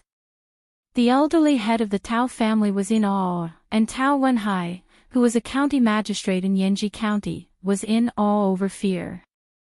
Soon, a graceful woman came in with hot ginger tea. After putting it down, she went to the corner of the room and sat down. She bent down and skillfully opened a drawer and box, placing a dozen kinds of precious spices on a small table made of red sandalwood in front of her. The sandalwood table was previously furnished with a typical master and servant, a bottle, a furnace, and a box. The furnace was the master, and the box was the servant. Su Fengnian held the ginger tea with both hands and took a sip. Immediately, the cold was driven away a bit, and the warmth seeped into his heart and spleen. In this rare moment of leisure, he subconsciously looked at the woman who gave off a quiet and peaceful feeling. She was probably the kind of woman who was said to be delicate and beautiful. Her clothes were appropriate, but her breasts, waist, and buttocks, as well as her kneeling legs, all kinds of rounded curves didn't disappear because of the winter clothes. Of course, Su Fengnian didn't have any romantic feelings, and he didn't have any thoughts of doing anything with her. However, such an outstanding woman was pleasing to the eye. Su Fengnian was an expert in the art of appreciation. It wouldn't be an exaggeration to say that he was a grandmaster. Otherwise, Great Peace City would not have been so obsessed with the calligraphy and paintings that Beiliang and His Royal Highness had used seals to call fakes in the early years. Su Fengnian looked over and knew that the brass incense burner came from the famous Nanzhu Huangju. The incense burner was very ancient and had diluted its toughness. After many years of maintenance, it gave off a bright red color like a famous sword that shone with light. If there were no accidents, the ashes in the incense burner would be the remains of agarwood that had been burned for many years. 10 years of burning incense and half a burner of ashes. Su Fengnian's mind wandered absent-mindedly. His gaze stopped near the young woman. Tao Jinzhao smiled knowingly. His oldest granddaughter had been unwilling to marry for so many years, causing him to be mocked by some of his old friends who had failed in marriage, as having a daughter in the Tao family is a rare commodity worth hoarding. Different from his father, who was quick-witted, Tao Wenhai had been secretly observing this king of Beiliang who had turned over a new leaf. Because the Tao family had a hidden identity in the whisk water room, Tao Wenhai had participated in the transmission of military intelligence in Yuzhou very early on. Compared to the other descendants of large Beiliang clans, Tao Wenhai was much more curious about Su Fengnian. Su Fengnian gathered his thoughts and said frankly, "Excuse me." The woman smiled sweetly. Su Fengnian took a big sip of ginger tea, put down the teacup, and said in a deep voice, "According to the intelligence that Chu Lushan dug out from the South Dynasty, the Empress of Beimang has long asked Li Mibi to make a plan to send assassins before the troops and horses move. Beimang's Jianghu forces are divided into 2 parts. Most of the top masters and all the low-level warriors have joined the army, while the middle-level masters are assigned to Li Mibi, the head of the Beimang spies, to accurately assassinate our border generals and civil officials. They won't go to the Beiliang Protectorate where Chu Lushan is to seek their own deaths. But Tao Wenhai, you are indispensable to the Beiliang and a core official who lacks personal guards, so you are the best target for the men of sacrifice of Beimang. Su Fingnian stretched out his finger and gently turned the teacup. The border to the north of Liangzhou is full of military towns and cities, so it's very difficult for the enemy to find an opportunity. In Yuzhou, it's much more complicated. Although the area around the mouth of the calabash is densely covered with webs of various sizes, their original purpose is to impede the rapid advance of Beimang's army. They don't have the power to deal with these men of sacrifice of spider web and Jianghu masters. Even though Great General Yan Wenluan and Yuzhou General Huang Fuqing have already sent out 16 elite cavalry units of about 500 men to hunt down the fish that slipped through the net, I believe it's still very difficult for them to succeed. The real battle in Yuzhou will still take place within the border.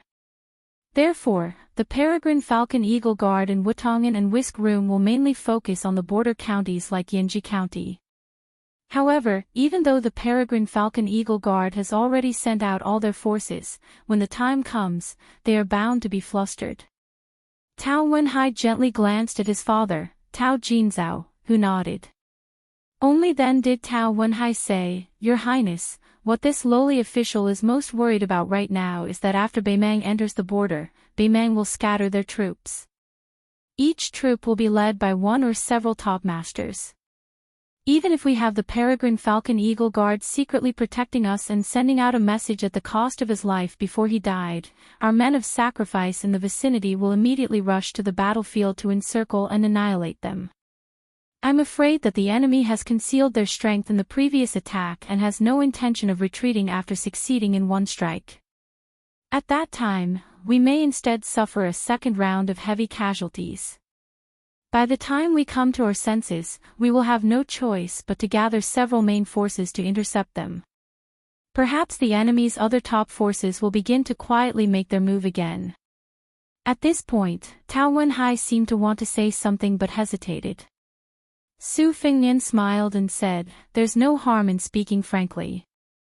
Tao Wenhai went straight to the point and said, "After all, our Beiliang is only a sparsely populated place. We don't have the upper hand in this kind of battle of attrition of masters. Beimang's Taoist sect, chess and sword music school, Princess's Grave, and Mount Tibbing have all sent their elites to join the battle. Many famous Beimang Devil Path heroes are also working for Li Mibi. Our side is definitely at a disadvantage in terms of the number of level 2 and level 3 martial arts grandmasters. But it's precisely these kinds of people who can make the most decisive impact in the battle of assassination and counter-assassination. Our large number of light cavalry can't perform well. To put it bluntly, we may be led by the nose from the beginning to the end. We may not even be able to catch the corner of their clothes." Su Fingnian nodded and said, "In fact, there are 5 level 1 masters in Beimang with definite identities. They are the disciplinary elder of the Taoist sect, the great music school of the chess and sword music school, little idea of the Princess's Grave, and 2 famous devils. So this time, the whole history of Beimang's Jianghu has been dug out by His Majesty. Our Yuzhou will be the first touchstone for that old woman to reorganize the Jianghu." Tao Wenhai and Tao Jinzhao looked at each other and saw the deep worry in each other's eyes. Su Fingnian smiled and said, "Of course, the good news is that other than little idea of half-face makeup, the rest are only in the Vajra realm and the Finger Mysterious realm. Moreover, most of the level 2 grandmasters are from the chess and sword music school. Their realms are not low, but when it comes to a life-and-death battle, they may not be comparable to Beiliang's level 3 martial artists." Chapter 1333. Tao Wenhai smiled wryly. Since the enemy was so strong and difficult to defeat, this didn't seem like good news to be happy about. In the corner, the woman sitting with her knees bent slowly stirred the incense ashes evenly and cut the agarwood into small pieces. The charcoal and the agarwood were filled with a graceful beauty. Because tonight's conversation would definitely not be short, her movements were neither hurried nor slow. Tao Wenhai said carefully, "Your Highness, if I may be so bold as to suggest," Su Fengnian quickly said, "you want the Wu family's cavalry and swords to come to Yuzhou to put out the fire." Somewhat embarrassed, Tao Wenhai nodded. Su Fengnian shook his head and said, "The Wu family's swordsmen have to stay with Chu Lushan in case of any accidents. They can't move yet." Tao Jinzhao and Tao Wenhai knew that the long-browed, one-armed old man next to the king of Beiliang was a sword immortal who had become famous in Liangzhou city. Of course, they didn't think that such an expert would leave the king of Beiliang's side. Most importantly, no matter how bad their eyesight was, they could tell that the king of Beiliang was acting very strange. It was as if he had only won a Pyrrhic victory after a great battle. If they guessed right, then the sword immortal old man couldn't leave without permission. In fact, Su Fengnian hoped that Sui Xiagu could help since Tantai Pingjing was by his side. However, the old man didn't care about the situation in Yuzhou at all. He didn't care about his seniority at all. Wherever Tantai Pingjing went, he would go. The two of them added up to more than 200 years old. In Sui Xiagu's words, "How many times can I look at her now? Of course, I'll look at her as much as I can." However, Su Fengnian wouldn't just wait for death and allow Bei Mang's forces to strut around Yuzhou. In addition to the mobilization of Wutongan's Whispering Room and Tide Listening Pavilion's experts, he also sent Mi Fingjie, the master of the Heavy Sword Cave, to Yuzhou to cooperate with Fan Shaochai, the granddaughter of Fan Baoshan, who used to be Northern Han's defender general. Fan Shaochai's Finger Xian realm wasn't something that Daozong's Xian realm could compare to. With Fan Shaochai's current strength, she could easily defeat any second-level master of the chess and sword music school, even if it was 1 against 2. In addition, the Guanyin sect's Qi refinement warriors had already secretly rushed to Yuzhou. They wouldn't directly get involved in this muddy water, but they would do their best to keep an eye on those first-level masters who only appeared briefly during the battle. They would pass on the information to the nearby Peregrine Falcon Eagle Guard so that Yuzhou would have a target to target. This battle would definitely be a series of small-scale and bloody battles. Once the two sides met, they were destined to die or be injured. There was no way to escape unscathed. It was a competition to see which side could move faster and more stealthily. Tao Jinzhao and Tao Wenhai only guessed that the king of Beiliang was seriously injured, but Bei Mang's Li Mibi clearly knew about it. Thus, Suishia Valley was a target that Bei Mang had to focus on. In Su Fengnian's opinion, other than the princess's grave, Suishia Valley, who might be a backup plan for an imaginary enemy, there should be another top-notch master hiding even deeper. Of course, the top-notch, in Su Fengnian's eyes would not be on the same line as literati like Tao Jinzhao and Tao Wenhai. Su Fengnian asked, "Is there a detailed map of Yuzhou's situation here?" Tao Wenhai hurriedly got up and went to the study to fetch the maps. After that, he came back with a large pile of maps, including the map of the territory of Yuzhou province and the maps of prefectures and counties. He spread out the largest map of the entire Yuzhou province on the desk and put the smaller map separately. Not everyone dared to hide these things among the people. Once the government found out, they would definitely be thrown into jail. Su Fengnian stood up, followed by Tao Jinzhao and Tao Wenhai. Su Fengnian inquired about the distribution of the men of sacrifice in each county of Yuzhou in detail, hoping to fill in the gaps. Naturally, the three of them would occasionally talk about the topography of each county. Tao Wenhai was surprised to find that the king of Vassal knew the geography of Yanji County like the back of his hand, which many locals of Yanji County did not know. He could also casually mention the garrison troops and commanding officers in each county. He even knew the background and character of the generals who were no higher than level 6 or level 7. Tao Wenhai could not help but suspect that he, a small county magistrate, could not escape from the king's eyes. For a moment, he was worried that he would leave a bad impression on the young king. The three of them chatted for 4 hours. The young woman sat in the corner with her legs bent, except for pouring incense, tea, and candles. Chapter 1334. Her name was Tao Tonxiang. She wasn't trying to please the king of Beiliang. In fact, she had been paying attention to Su Fengnian for a long time. At that time, he was still the infamous good-for-nothing His Royal Highness. Tao Tonxiang's father, Tao Xianlong, had spent a lot of money to buy a famous painting from Beiliang Palace. It was Ladies of the Dragon Palace, from the Western Shu Kingdom of the previous dynasty.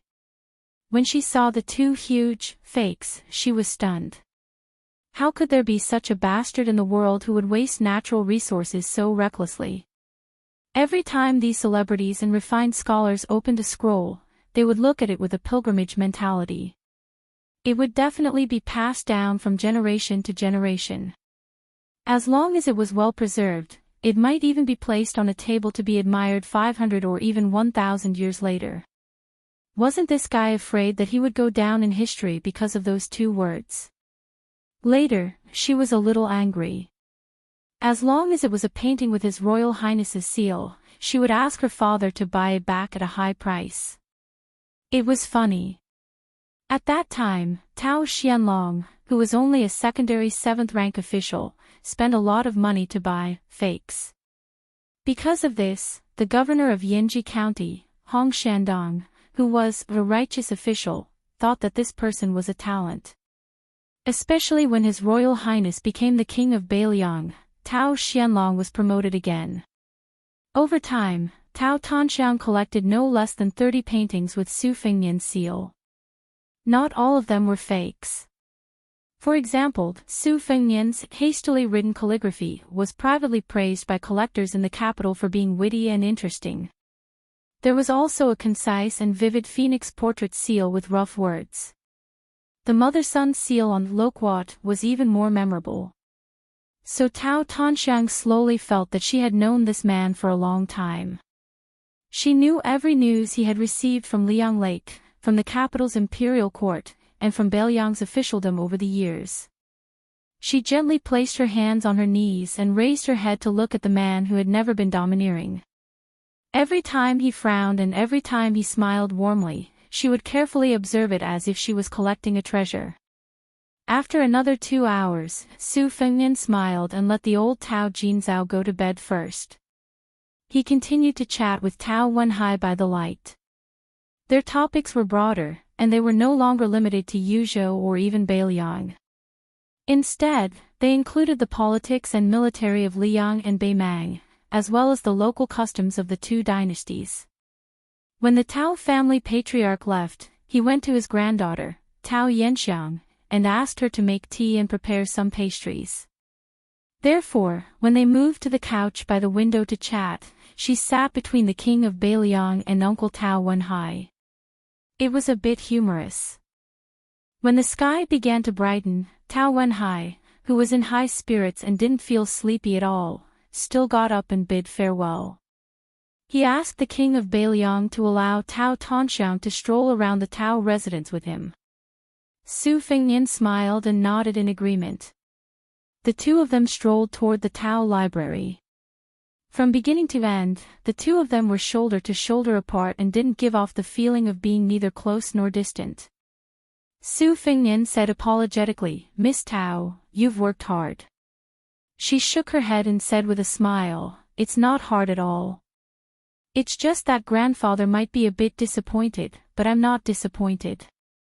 I'm very content." Su Fengnian smiled knowingly and didn't mince his words. You don't have to worry about not being able to find a husband. Nowadays, there are a lot of handsome scholars who want to become officials, and there are also many who are talented and learned. Tao Tonxiang made a sound of acknowledgement and walked closer to the building. She said, "People of the world value editions and complete order when it comes to collecting books.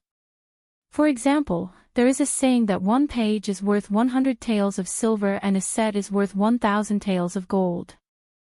However, our library doesn't care about this. Grandfather feels that nothing is as important as the words of the sages in the books. Rather than spending 1,000 taels of silver to buy a set, it's better to buy 100 sets of normal books. Therefore, the number of books in this library is no less than those in the Central Plains. Furthermore, if scholars come to borrow books to read, they will be able to do so without obstruction. Su Fingnian nodded and said, I've heard that your Tao family is also fully responsible for the food and lodging of the scholars who come to study. That's very rare. The scholars of Beiliang don't travel as much as the Central Plains, but because of your Tao family, Yinji County doesn't lose to Jiangnan. Tao Tanxiang said gently, my father once said that a prosperous family is like a person with plump skin. However, if the yang energy is too strong and isn't adjusted, there will be a day when the internal organs will be damaged. Thus, our Tao family's year after year of disaster relief, borrowing books, and kindness to our neighbors are all necessary treatments. We can't wait until the illness is beyond cure to mend the pen after the sheep is lost. Su Fingnian joked, just based on these words, your father is more than qualified to be a governor. Su Fingnian walked toward the door of the Tao Manor. As he crossed the threshold, he said to Tao Tanxiang, you should go back first. It's very hurtful for a woman to stay up late. I still have to go to the memorial arch to wait for someone. She narrowed her eyes and smiled brilliantly. She said mischievously, it's fine. I really want to know who in the world can make the king of Beiliang wait. Su Fingnian dismissed it with a smile. The two of them stood under a memorial arch. After waiting for a long time, a carriage and a group of more than 100 white horses finally appeared at the end of their vision. Tao Tanxiang turned her head and happened to see him smile. She saw him quickly walk over to greet them. She did not follow. She stood where she was and watched his figure gradually disappear into the distance. The carriage and the group of riders neatly stopped. Tao Tanxiang saw a young woman whose face could not be seen clearly walk down from the carriage. Su Fingnian looked at the woman who had come all the way from the prince's mansion in Liang province. He asked gently, are you cold? She shook her head. One of the riders who had come with the white horse righteous attendant did not dismount from his horse. He only exchanged glances with Su Fingnian and nodded. Then, he turned his horse around and rode away. This rider did not carry a saber or a crossbow. He only carried a heavy iron spear. But with this rider and spear, the entire Yuzhou would not fall into chaos. Su Fingnian asked for a war horse from the white horse righteous attendant. He first carried her onto the horse. Then, he mounted the horse himself. The two of them rode together. Su Fingnian said apologetically, I promised you before that I would see the scenery of Beiliang. She leaned into his warm embrace and did not say anything. Su Fingnian squeezed the horse's belly and galloped along the path the white horse righteous attendant had taken.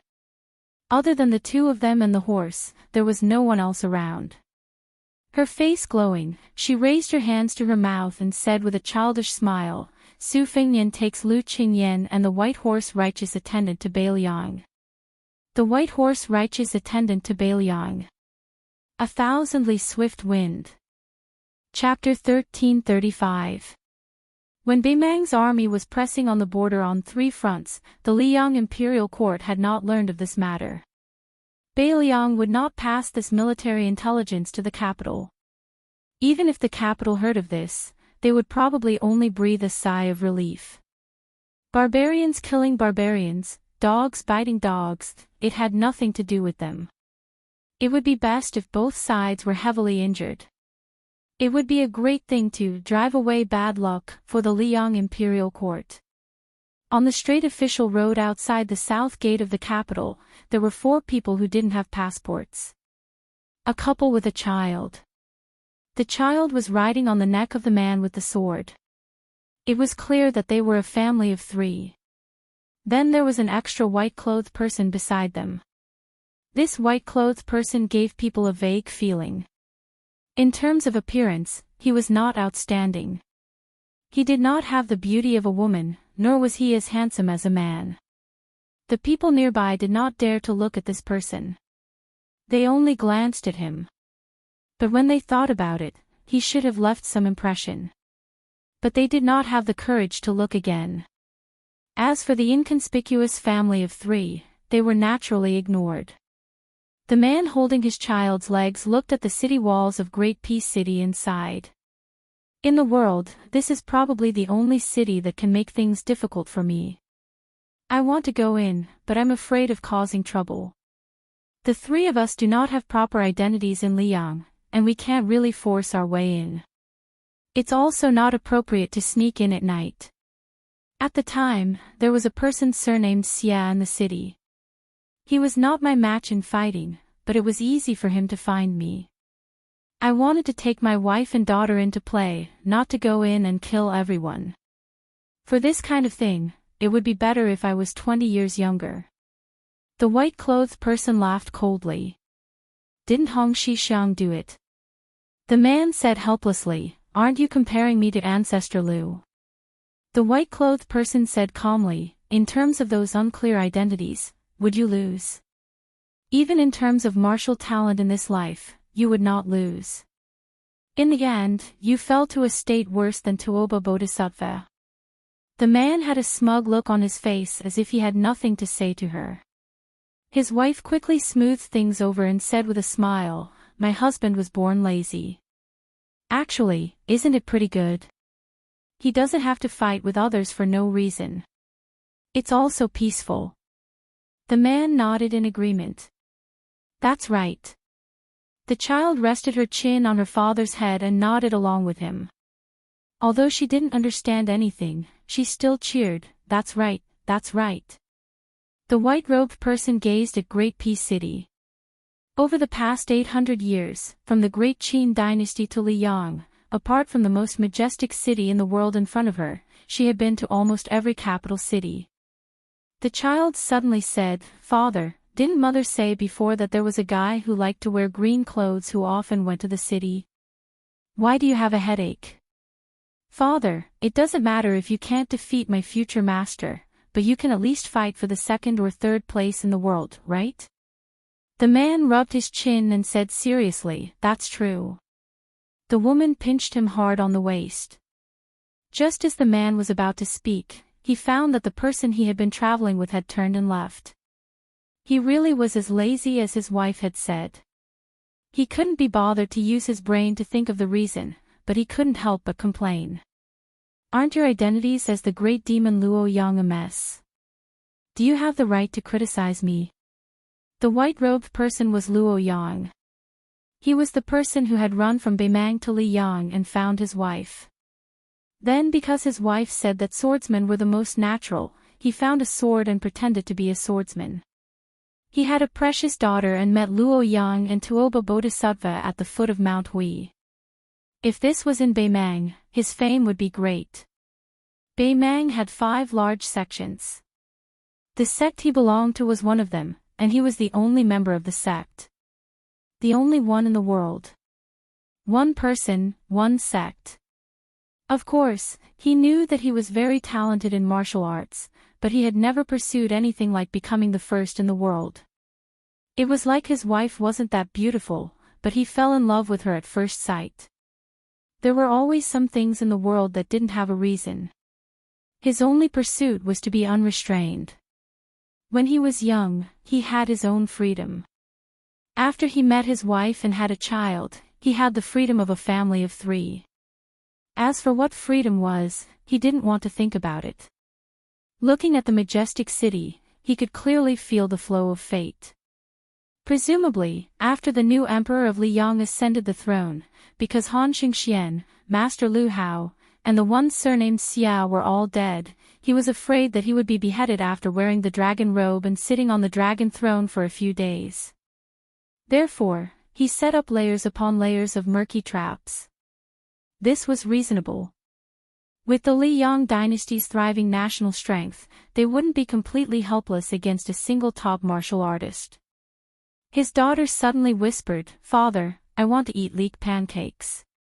The man stilled and then turned with a grin to look at his daughter-in-law who was not as important as him.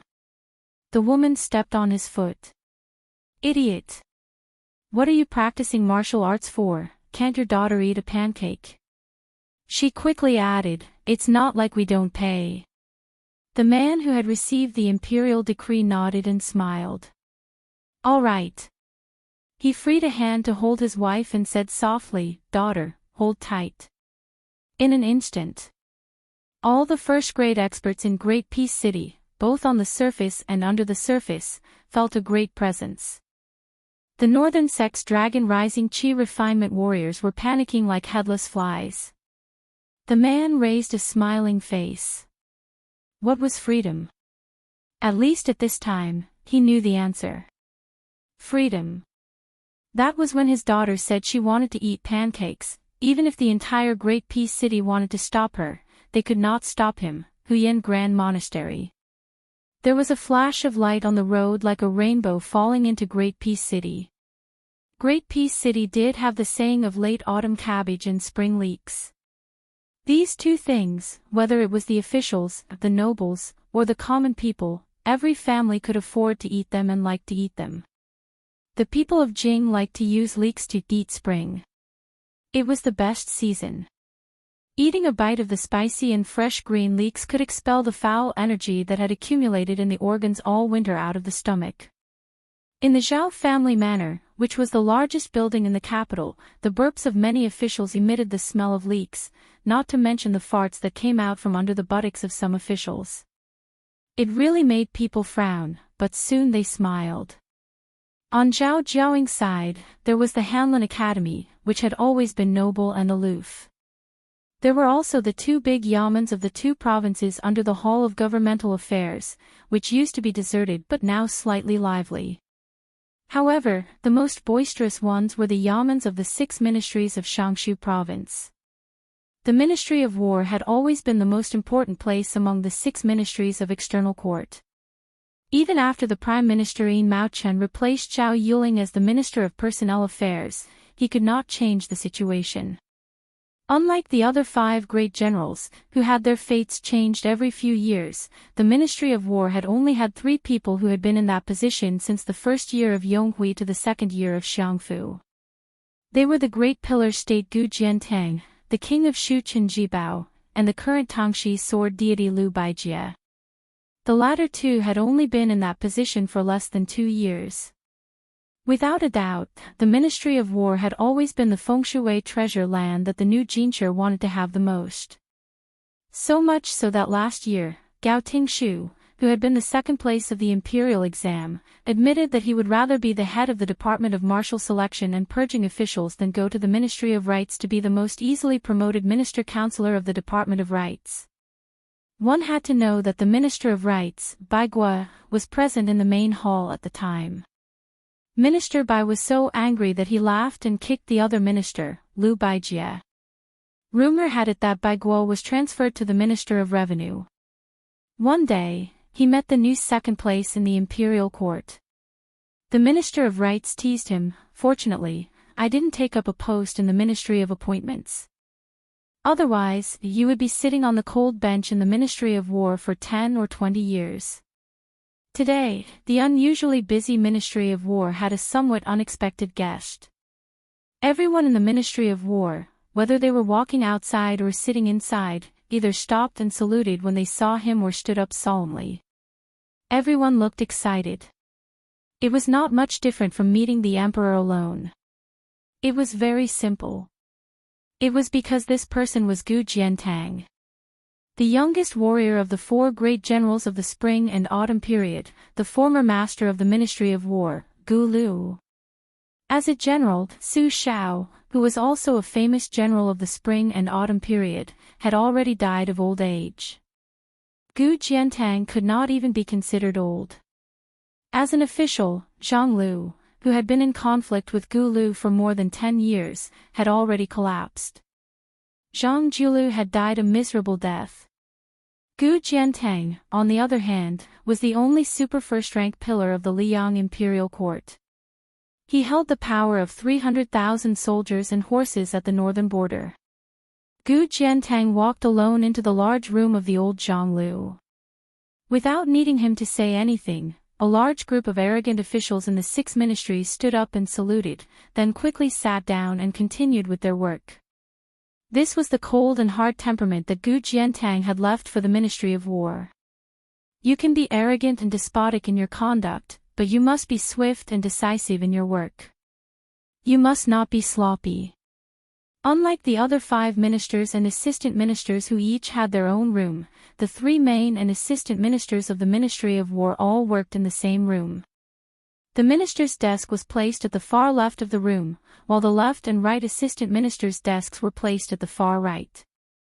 At present, of the 2 assistant ministers of the Ministry of War, the general of Piao Yi, Lu Xingxiang, was not in the capital as the general of the southern expedition. The newly appointed assistant minister, general of Dragon Xiang, Su Gong, was patrolling the border in accordance with the new etiquette of Liang. Thus, only the minister, Lu Baijie, was left in the room. After seeing Gu Jiantang, he did not deliberately put on airs. Instead, he stood up like his subordinates and stood up to greet the old minister. He even waited for the others to return to their seats before standing up.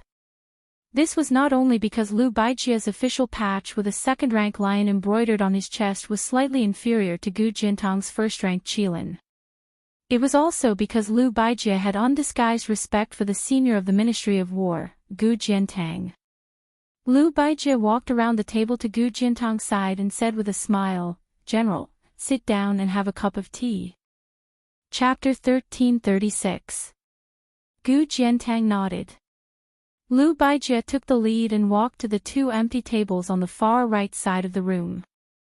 Soon, the second-ranked scholar who had written the Drunken 8 Immortals and had been personally threatened by Minister Baigu arrived with tea. He first served it to Gu Jiantang, who was far away, and then to Lu Baijie, who was close at hand. After Gu Jiantang took the tea, he slowly asked, "You're not going to Gao Tingshu of the Ministry of Rights?" The young manager of the department for purging officials, who didn't dare to make any unnecessary moves and only wanted to leave as soon as possible, couldn't help but tense up. He said in a trembling voice, "That's me." Gu Jiantang didn't have a smile on his face. He asked the newcomer of the Ministry of War a rather sharp question, "Why didn't you serve tea to Minister Shangshu first?" Gao Tingshu was speechless. Lu Baijie laughed and said, "Great General, oh great General, you're obviously secretly happy. Don't take advantage of the situation and pretend to be obedient. Manager Gao took a huge risk to come to our Ministry of War. No matter what, he's half a family member of yours. You don't have to scare a junior like this." After being disturbed by Lu Baijie, Gu Jiantang no longer deliberately kept a straight face. He smiled and said, "Just for the sake of you serving tea first, even if the Ministry of Personnel suppresses you in the future, I'll first ask Minister Bai for a favor. I guarantee that I won't delay your promotion in the future. But you should learn a bit more. Look at how Minister Bai became an official. He not only gave himself a way out of the embarrassing situation, but also made you remember that he helped you get out of trouble." Lu Baijie's face was full of helplessness. Hey, great General, you're not being kind. It's one thing to freeload tea, but you're also undermining me. In the future, I'll have no prestige in this room." Lu Baijie turned his head and glared at Gao Tingshu. He pretended to be angry and said, "Stinking brat, get out of here. Aren't you afraid that I'll make things difficult for you? Do you want to annoy all the ministers of the 6 ministries? When the time comes, even if you have the great general to protect you, at most you'll have to run to the border to drink the wind and eat the sand." Gao Tingshu hurriedly wiped the sweat on his forehead, turned around and trotted away with a silly smile. The officials of the Ministry of War, who were actually secretly listening, immediately burst into laughter. Amidst the laughter, everyone was naturally envious of Gao Tingshu's good fortune. He immediately left a good impression in the hearts of the 2 ministers of war. Gu Jiantang finished the tea in one gulp. After putting down the teacup, he sighed, "It's not easy for Minister Lu." Lu Baijie lowered her head and took a sip of the bitter tea. She nodded with a bitter smile and said, "It is quite difficult." Gu Jiantang was silent for a long time. After standing up, he said, "I'm about to leave the capital and return to Liaoxi. I won't disturb you any longer." Liu Baijie stood up as well and said calmly, "Let's see the Grand General off." After the two of them walked out of the room, Liu Baijie hesitated for a moment before asking in a low voice, "Is the Grand General really leaving?" Gu Jiantang grunted. Like the Minister of War beside him, he was not as relaxed as he was in the room. His expression was serious. "If I had decided to stay before we reached the capital, there would still be hope. Now, even if I insisted on staying, do you think it would be possible?" Liu Baijie was speechless. The Grand General Gu Jiantang's meaning was not deep. When the late emperor was alive, Gu Jiantang had accompanied him all the way back to the capital. However, he still could not persuade the late emperor to let him, a pillar of the northern region military and politics, replace Lu Xingxiang to preside over the southern expedition. Now that the new emperor had ascended the throne, how could Gu Jiantang rely on his past achievements to coerce the new emperor? In fact, Gu Jiantang and Liu Baijie both agreed with a certain someone's prediction of the situation. The suppression of the rebellion in Guangling should be done quickly. The imperial court had sent Lu Xingxiang, Yang Xinqing, and Yan Jinchuan to the southern expedition, assisted by several vassal lords. In terms of military strength, it was actually enough. It could not be considered a genius, but it was certainly not a bad move. However, a very small number of people had forgotten one thing: the deployment of troops, and the deployment of troops on the battlefield was much more straightforward than the officialdom where everyone could sit behind closed doors and drink slowly. Lu Xingxiang had excellent talent as a general, but at that time, the undercurrent of the imperial court did not give this general of the assistant minister of the Ministry of War a chance. Not only did he not have a chance, but he was also a burden to the point where it was extremely difficult to deploy troops. As a result, the imperial court forcibly turned the situation into a rotten quagmire. If Gu Jiantang had been in charge, even if there was a group of rich playboys who did not know the immensity of heaven and earth stirring up trouble, Yang Xinqing absolutely would not have been greedy for merit and rashly advanced. Thus, the imperial court would not have harmed Yan Jinchuan's entire 30,000 cavalry and caused the two vassal lords, Zhao Ying and Zhao Sun, to almost be sent to their deaths. Gu Jiantang quietly slowed down his steps and said, "Lu Xingxiang has obtained the position of General Piao Yi. If nothing unexpected happens, he will vacate the position I just sat in. At that time, my subordinate, General Tang Taizhuang of Liaoxi, will enter the capital to take over. This is not good news, but it is also not bad news. I'm just taking this opportunity to tell you about it first. Tang Taizhuang is different from Lu Xingxiang and Su Gong. He is not good as an official, but he is very good at leading soldiers in battle. After he enters the Ministry of War, Minister Liu, you should try to get him to bring a few young people with him to the Guangling circuit. At that time, it might be south of the capital." Gu Jiantang said calmly, "The reason I'm saying this is not out of selfishness. I want Tang Taizhuang to have a smooth career as an official. I just hope that in your hands, the Ministry of War can retain the taste of the battlefield for a few more days. In the future, those sitting in the Ministry of War probably won't know what horse dung tastes like, and even fewer will have calluses on their thighs from riding horses." Liu Baijie sighed and said, "This matter shouldn't be too difficult." Gu Jiantang suddenly turned his head to look at the former Gu Lu. In the dusk, there were still some remnants of the spring sun shining on the roof. Gu Jiantang then smiled at Liu Baijie and said, "There's no need to see me off. I'm going to a place I never had the chance to go before." Liu Baijie stopped in her tracks and watched the great general leave. He knew where Gu Jiantang was going. The former Zhang Lu was originally where the Ministry of Personnel was located. After all, no matter how arrogant Gu Jiantang was when he controlled the Ministry of War for many years, the Yamen of the Ministry of Personnel was still nominally the most important place of the external court in Liyang. Later on, Zhao Yuling parted ways with his teacher, and the Ministry of Personnel was moved. At that time, Wang Xiongui, the only one left who stood firmly behind the Grand Secretary as a proud student, did not move into Zhonglu. However, at that time, the Ministry of Personnel, the Ministry of Works, the Ministry of Revenue, the Ministry of Rights, and the Ministry of Justice all had an assistant minister sit obediently in Zhonglu so that the civil official leader could convey his intentions, or rather, his will, to the various joints of the 5 ministries as quickly as possible. Now, Zhao Yuling was promoted to the Hall of Governmental Affairs, and Yin Maochen was in charge of the Ministry of Personnel. The latter unexpectedly chose to sit in that room. Of course, there would no longer be any mention of Zhonglu in the world. Compared to the oft-mentioned Gulu, this place was not even mentioned again. It was as if it had never appeared in the Liang imperial court.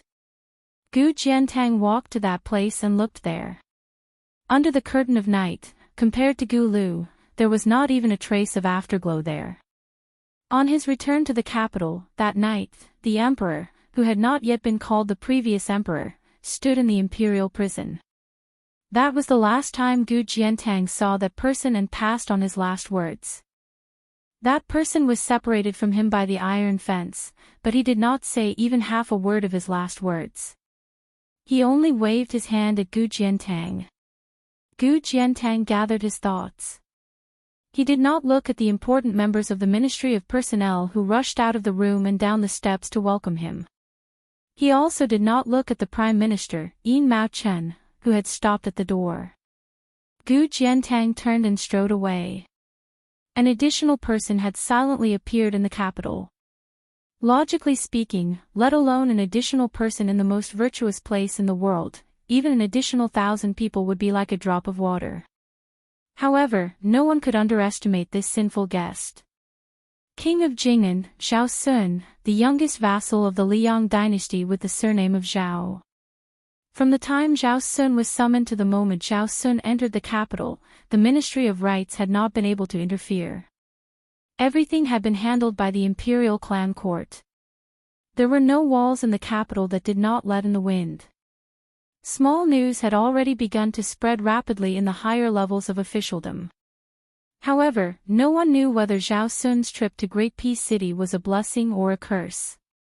In the battle outside Yaoyu Pass, the Duke of Huainan, Zhao Ying, who was also a vassal of the imperial clan, had died in battle after 3 victories. It was not appropriate to say that he was sullen, but it was also wrong to say that he was brave. He was brave, but he was too unstrategic. Abandoning the 3 passes and running to the plains to play a battle of cavalry, how could he be called wise? As for Zhao Sun, there was more praise than criticism.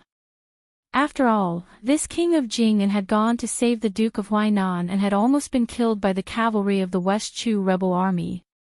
The 2 vassals, who were 1 generation apart, did not have much of a relationship. From this, one could see that Zhao Sun's loyalty to the court was unquestionable. Compared to his father, the old king of Jing'an, Zhao Heng, there was a world of difference. However, His Majesty the Emperor had just inherited the throne, and the Emperor's heart was hard to fathom. Zhao Sun temporarily lived in a mansion on Junwang Street that had nothing to do with him. More than 100 years ago, it had been the private residence of a powerful official of the Liang dynasty. It was extremely illegal and occupied a large area, with more than 400 rooms. Among them, there were even halls that were several zhang above the street level outside. Later, about 40 years ago, the Liang Emperor bestowed it to Prince Zhongyi. Unfortunately, the title of prince was only hereditary for 1 generation before it was lost due to a crime. In the last 40 years, it had changed hands several times, and the owners did not live far away. The most famous of them was, of course, the old Grand Preceptor of West Chu, Sun Shiji. Although Zhao Sun was nominally a vassal who had gone to the capital to ask for punishment, the wording of the imperial edict was very strict. If not for the blind Mr. Lu's prediction, Zhao Sun really might have been scared out of his wits. At the time, Lu Su's words were very simple: since you have gone, you should make the best of it. Chapter 1337. Since Xiao Sun was already here, he might as well make the best of it. These few days, he would often stroll around the mansion alone, admiring the bright corridors, towering ancient trees, and the surrounding mountains to his heart's content. At this time, Xiao Sun was standing in a pavilion in the middle of a lake with a smile on his face. The right leader of the imperial clan court, who had escorted him here after arriving in the capital, looked at him with disdain. Xiao Sun looked at him like he was looking at a wild dog on the side of the road. Perhaps he had heard some news yesterday and came here in a hurry to repair their relationship. His wrinkled old face bloomed with a smile. Of course, Xiao Sun would not make a fuss about it on the surface. He even gave the right leader a mercury jade thumb ring that he had prepared beforehand. The old fellow's eyes lit up when he saw it. Clearly, Mr. Liu had carefully prepared such a small item that hit his weak spot. In fact, other than the jade thumb ring, Lu Su had also asked him to carry an ink-colored tortoise-back inkstone with him. He said that if the right leader of the imperial clan came out to receive him, he needed to give this item away. Xiao Sun sighed with emotion. Lu Su, you really are a genius. When this king was still His Royal Highness, he always felt that the so-called top strategists like Li Yishan and Naylan Yusi were just heroes created by the times. Once placed in a time of peace and prosperity, they would fade into the crowd. Only after meeting you did he realize that no matter if they were in a time of peace or chaos, there would definitely be a place for them. Xiao Sun had previously thought that using the destruction of 6,000 cavalry to complete the retreat in order to advance arrangement was too heavy a price. But when Xiao Sun came to Great Peace City and stood in this mansion, he began to understand that Mr. Liu was right. Xiao Sun suddenly saw two figures appear on the shore of the lake and then walk toward the pavilion in the middle of the lake. No one led the way. Xiao Sun frowned and instinctively became alert. When the two gradually came closer, Xiao Sun was stunned. After recognizing one of them, he asked in confusion, "Brother Song?"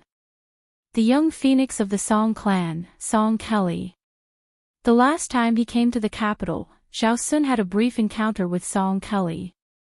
Song Kelly bowed and said, "Greetings, King of Jing'an." Xiao Sun quickly smiled and said, "Brother Song, you don't have to be so polite."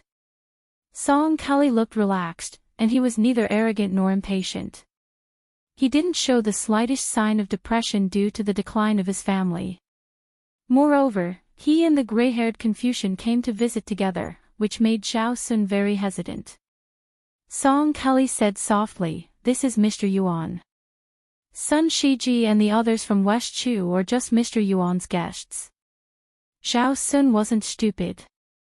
He immediately figured it out. Her surname was Yuan. The real owner of this house. He was the #1 strategist of Liyang that his father, Zhao Heng, hated to the bone, half-inch elemental Tung Benshi. Xiao Sun bowed deeply. Junior Xiao Sun greets Mr. Yuan. Yuan Benshi didn't say anything. He just waved his hand.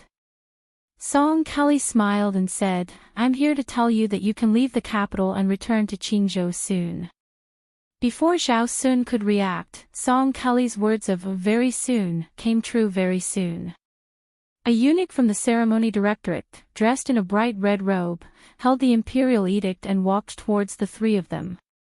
His steps were very fast, but he didn't seem to be in a hurry.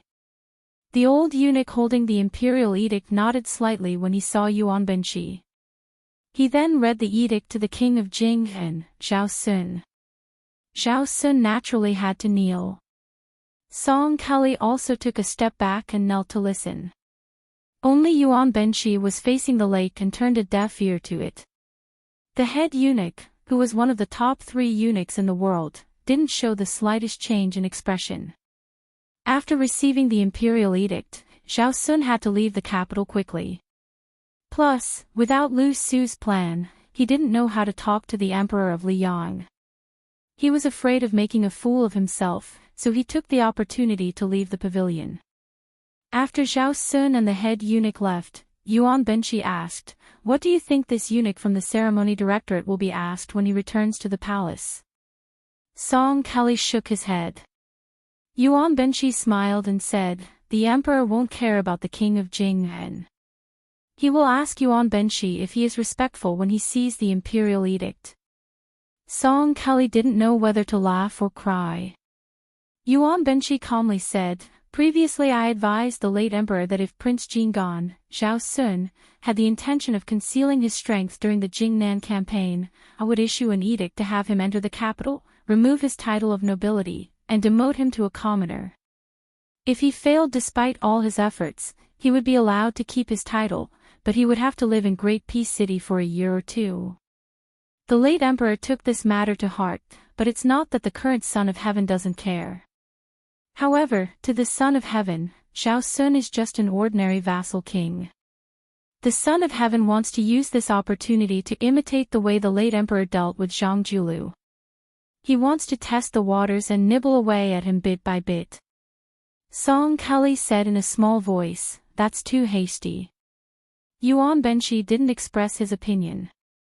He struggled to open the conversation and continued, "Zhao Sun is very smart. It's not that he is smart. In fact, he is not as smart as his father, Zhao Heng. But he knows how to listen to the people behind him. I wanted him to stay in Great Peace City and watch the world change because Xiang Fan, as the backbone of the world, was too important and could not be lost. That blind but lively young person was a great variable. I originally wanted to completely disrupt the factions of Qingzhou, and have either Su Gong or Tang Taizhuang go to Xiangfan City. Now it seems that maybe one day, Qingzhou will become a place that the military will fight for. Liang, Beimang, Beiliang, West Chu, Western Shu, Nanjiang, all of these are possible." Song Kelly wanted to speak but stopped. Strategists, scholars who plan, their identities are set. They are just scholars. Then it will depend on how they plan for the people they support. But before that, they must find the right person. Yuan Benshi narrowed his eyes and said in a deep voice, "Li Shan was right to find Su Shao. Xiao Chongling was wrong. I was right to find the late emperor. Sun Ping was wrong. Nalin Yusi was right to find the Yen King Zhao Bing. Lu Su was wrong to find Zhao Heng and Zhao Sun." Song Kelly asked curiously, "Then Song Dongming, Su Beiji, and Chen Shiliang were right to find Su Fingyan?" Yuan Benshi said with a smile, "I don't know." Song Kelly asked seriously, "Mr. also has things you are not sure of?" Yuan Benshi asked in response, "Can there not be?" Song Kelly said with a smile, "Yes." Yuan Benshi smiled and then said, "I once asked two monks the same question. Killing thousands and reviving tens of thousands, is there something to do, or not to do? When I asked if killing 10 people and reviving tens of thousands, Yang Taisui nodded and said there was something to do. But when I asked if killing one person and reviving tens of thousands, Li Xiaoxin still refused to nod." After Yuan Benshi finished speaking, he paused for a long time and pressed a hand on the pillar. He said, "Next, I will have you bring an imperial decree and a secret decree to Ji province. The former is for you to take root in Jinan. The latter is for you to give to that mad dog Yuan Tingshan, and have him boldly open the gates to Ji Bei." Song Kelly was puzzled at first, but then his face quickly paled. Yuan Benshi said coolly, "Just make Beiliang more chaotic. Those who seek the living live, those who wish for the dead to die. The Beiliang cavalry is the best in the world. Then let the entire Central Plains wait and see." Just like in the past, Great Peace City welcomed the flying literary talent of the first month that could not be missed. For a time, rumors flew all over the place. The imperial examinations began in Dafeng, flourished in West Chu, and flourished in Liang. In West Chu, the subjects of the imperial examinations were extremely complicated. After the reform in Liang, the emphasis was placed on the imperial examinations. In a certain person's hands, the imperial examinations gradually became more focused on trial and error. At first, there was a clamor that the Grand Secretary neglected learning and only favored the imperial examinations. There were more and more people who passed the grand exam, going from 3 to 4 people in the Great Feng dynasty to 20 to 30 people in the West Chu dynasty. Then there were 100 people in the late Eternal Hui dynasty, until there were 200 people in the first year of Xiangfu dynasty. Because of the rise of the imperial examinations, many people who came from other places to take the examinations continued to enter and stay in Great Peace City. Thus, there were the two interesting things of passing the imperial examinations and passing the imperial examinations. Imperceptibly, the relationship between the literary and official circles was pulled closer. Li Yang's imperial examinations were held in the first month, and the results were released in the second month. Not to mention the fact that there were very few people who could pass the imperial examinations, the scholars who failed the examinations were not naive enough to think that it was over. They could not return to their homes. After all, the large amount of traveling expenses when they first came to Shangjing was not something most scholars could afford. Thus, they had to stay in the capital. Those who had connections would find friends and relatives, and those who did not would have to stay in the temples. During this period, other than continuing to study hard, they also had to learn how to get their favorite essays to be looked at by the officials or famous figures in the literary world. Or, they could directly send it to the officials of the Ministry of Rites other than the examiners of the imperial examinations. Thus, there were sayings like, the Prime Minister's gatekeeper is a 7th-rank official, and the King of Hell is easy to meet, but the little ghosts are hard to deal with. The 7th-rank gatekeeper was a bit unusual. After Tantanon, he had presided over the imperial examinations several times and was now the heavenly official. Naturally, there was a lot of traffic in front of Yin Maochuan's door. This was not strange. The Song family, which had produced 2 teachers, was also not strange. What was unusual was that this year, the residence that received the most name tags was not the residence of the head of the Secretariat, Qi Yanglong, nor was it the residence of the Great Master of Science, Yao Baifeng. It was not the residence of Yan Jieshi, who was both a relative of the imperial family and a scholar. Instead, it was the residence of 2 young officials. One was the new assistant minister of the Ministry of Rites, Jean Lanting, who was rumored to be the next head of the Ministry of Rites, and the other was the new Right Chancellor of the Imperial College, Sun Yin. It was said that the name tags received by these 2 gatekeepers could fill dozens of large baskets. Chapter 1338. The 2 most popular officials in Liyang also showed completely different attitudes. Even though Jean Lanting had a lot of work to do, he still tried his best to meet all the scholars. Even those who could not squeeze into the assistant minister Fu because they were ahead of the Empress Dowager and could not meet, official Jean would carefully review the letters and give them back to them. He would not be careless in his responses. As a result, he had to stay up all night almost every day. Other than meeting the scholars in person, he would also reply to essays and poems. Some of the best poems would even be passed around by Jean San Lang among the 8 talents of the capital. It could be said that he did not spare any effort to help those scholars gain fame. However, when compared to Sun Yin, Chancellor Sun Yin's son, he appeared to be extremely unreasonable. He accepted the invitation, but during the first 10 days of the first month, he did not receive anyone. He only casually replied to 7 or 8 copies of the letters he received. It was just that this fellow's performance during the martial arts lecture at the directorate was simply too shocking. Don't forget, it was this person who won the battle of words that shook the entire court. Thus, even though this person who was recognized as arrogant in the capital wrote the words, "You don't know shit," in a letter, the person who received the reply still treated it as if he had received a treasure. He shamelessly spread the news and was treated as a joke by the entire Great Peace City. In just a few short years, it went from the Yellow Door Minister Fu to the Wine Minister Fu and then to the Assistant Minister Fu. Then, was it still far from the title of Minister Fu? After Jean Lanting sent off the other 7 of the 8 talents of the capital, he walked alone in the corridor. He knew that there was a mountain of letters on the desk in the study. He also knew that as long as the imperial examination had not officially started, the mountain would only pile up higher and higher. The Ministry of Rites was indeed the weakest of the 6 ministries. However, once he became an assistant minister, it was a clean yamen with oil and water. However, this kind of oil and water was more hidden than gold and silver. Jean Lanting stopped beside a pillar. He raised his head and closed his eyes.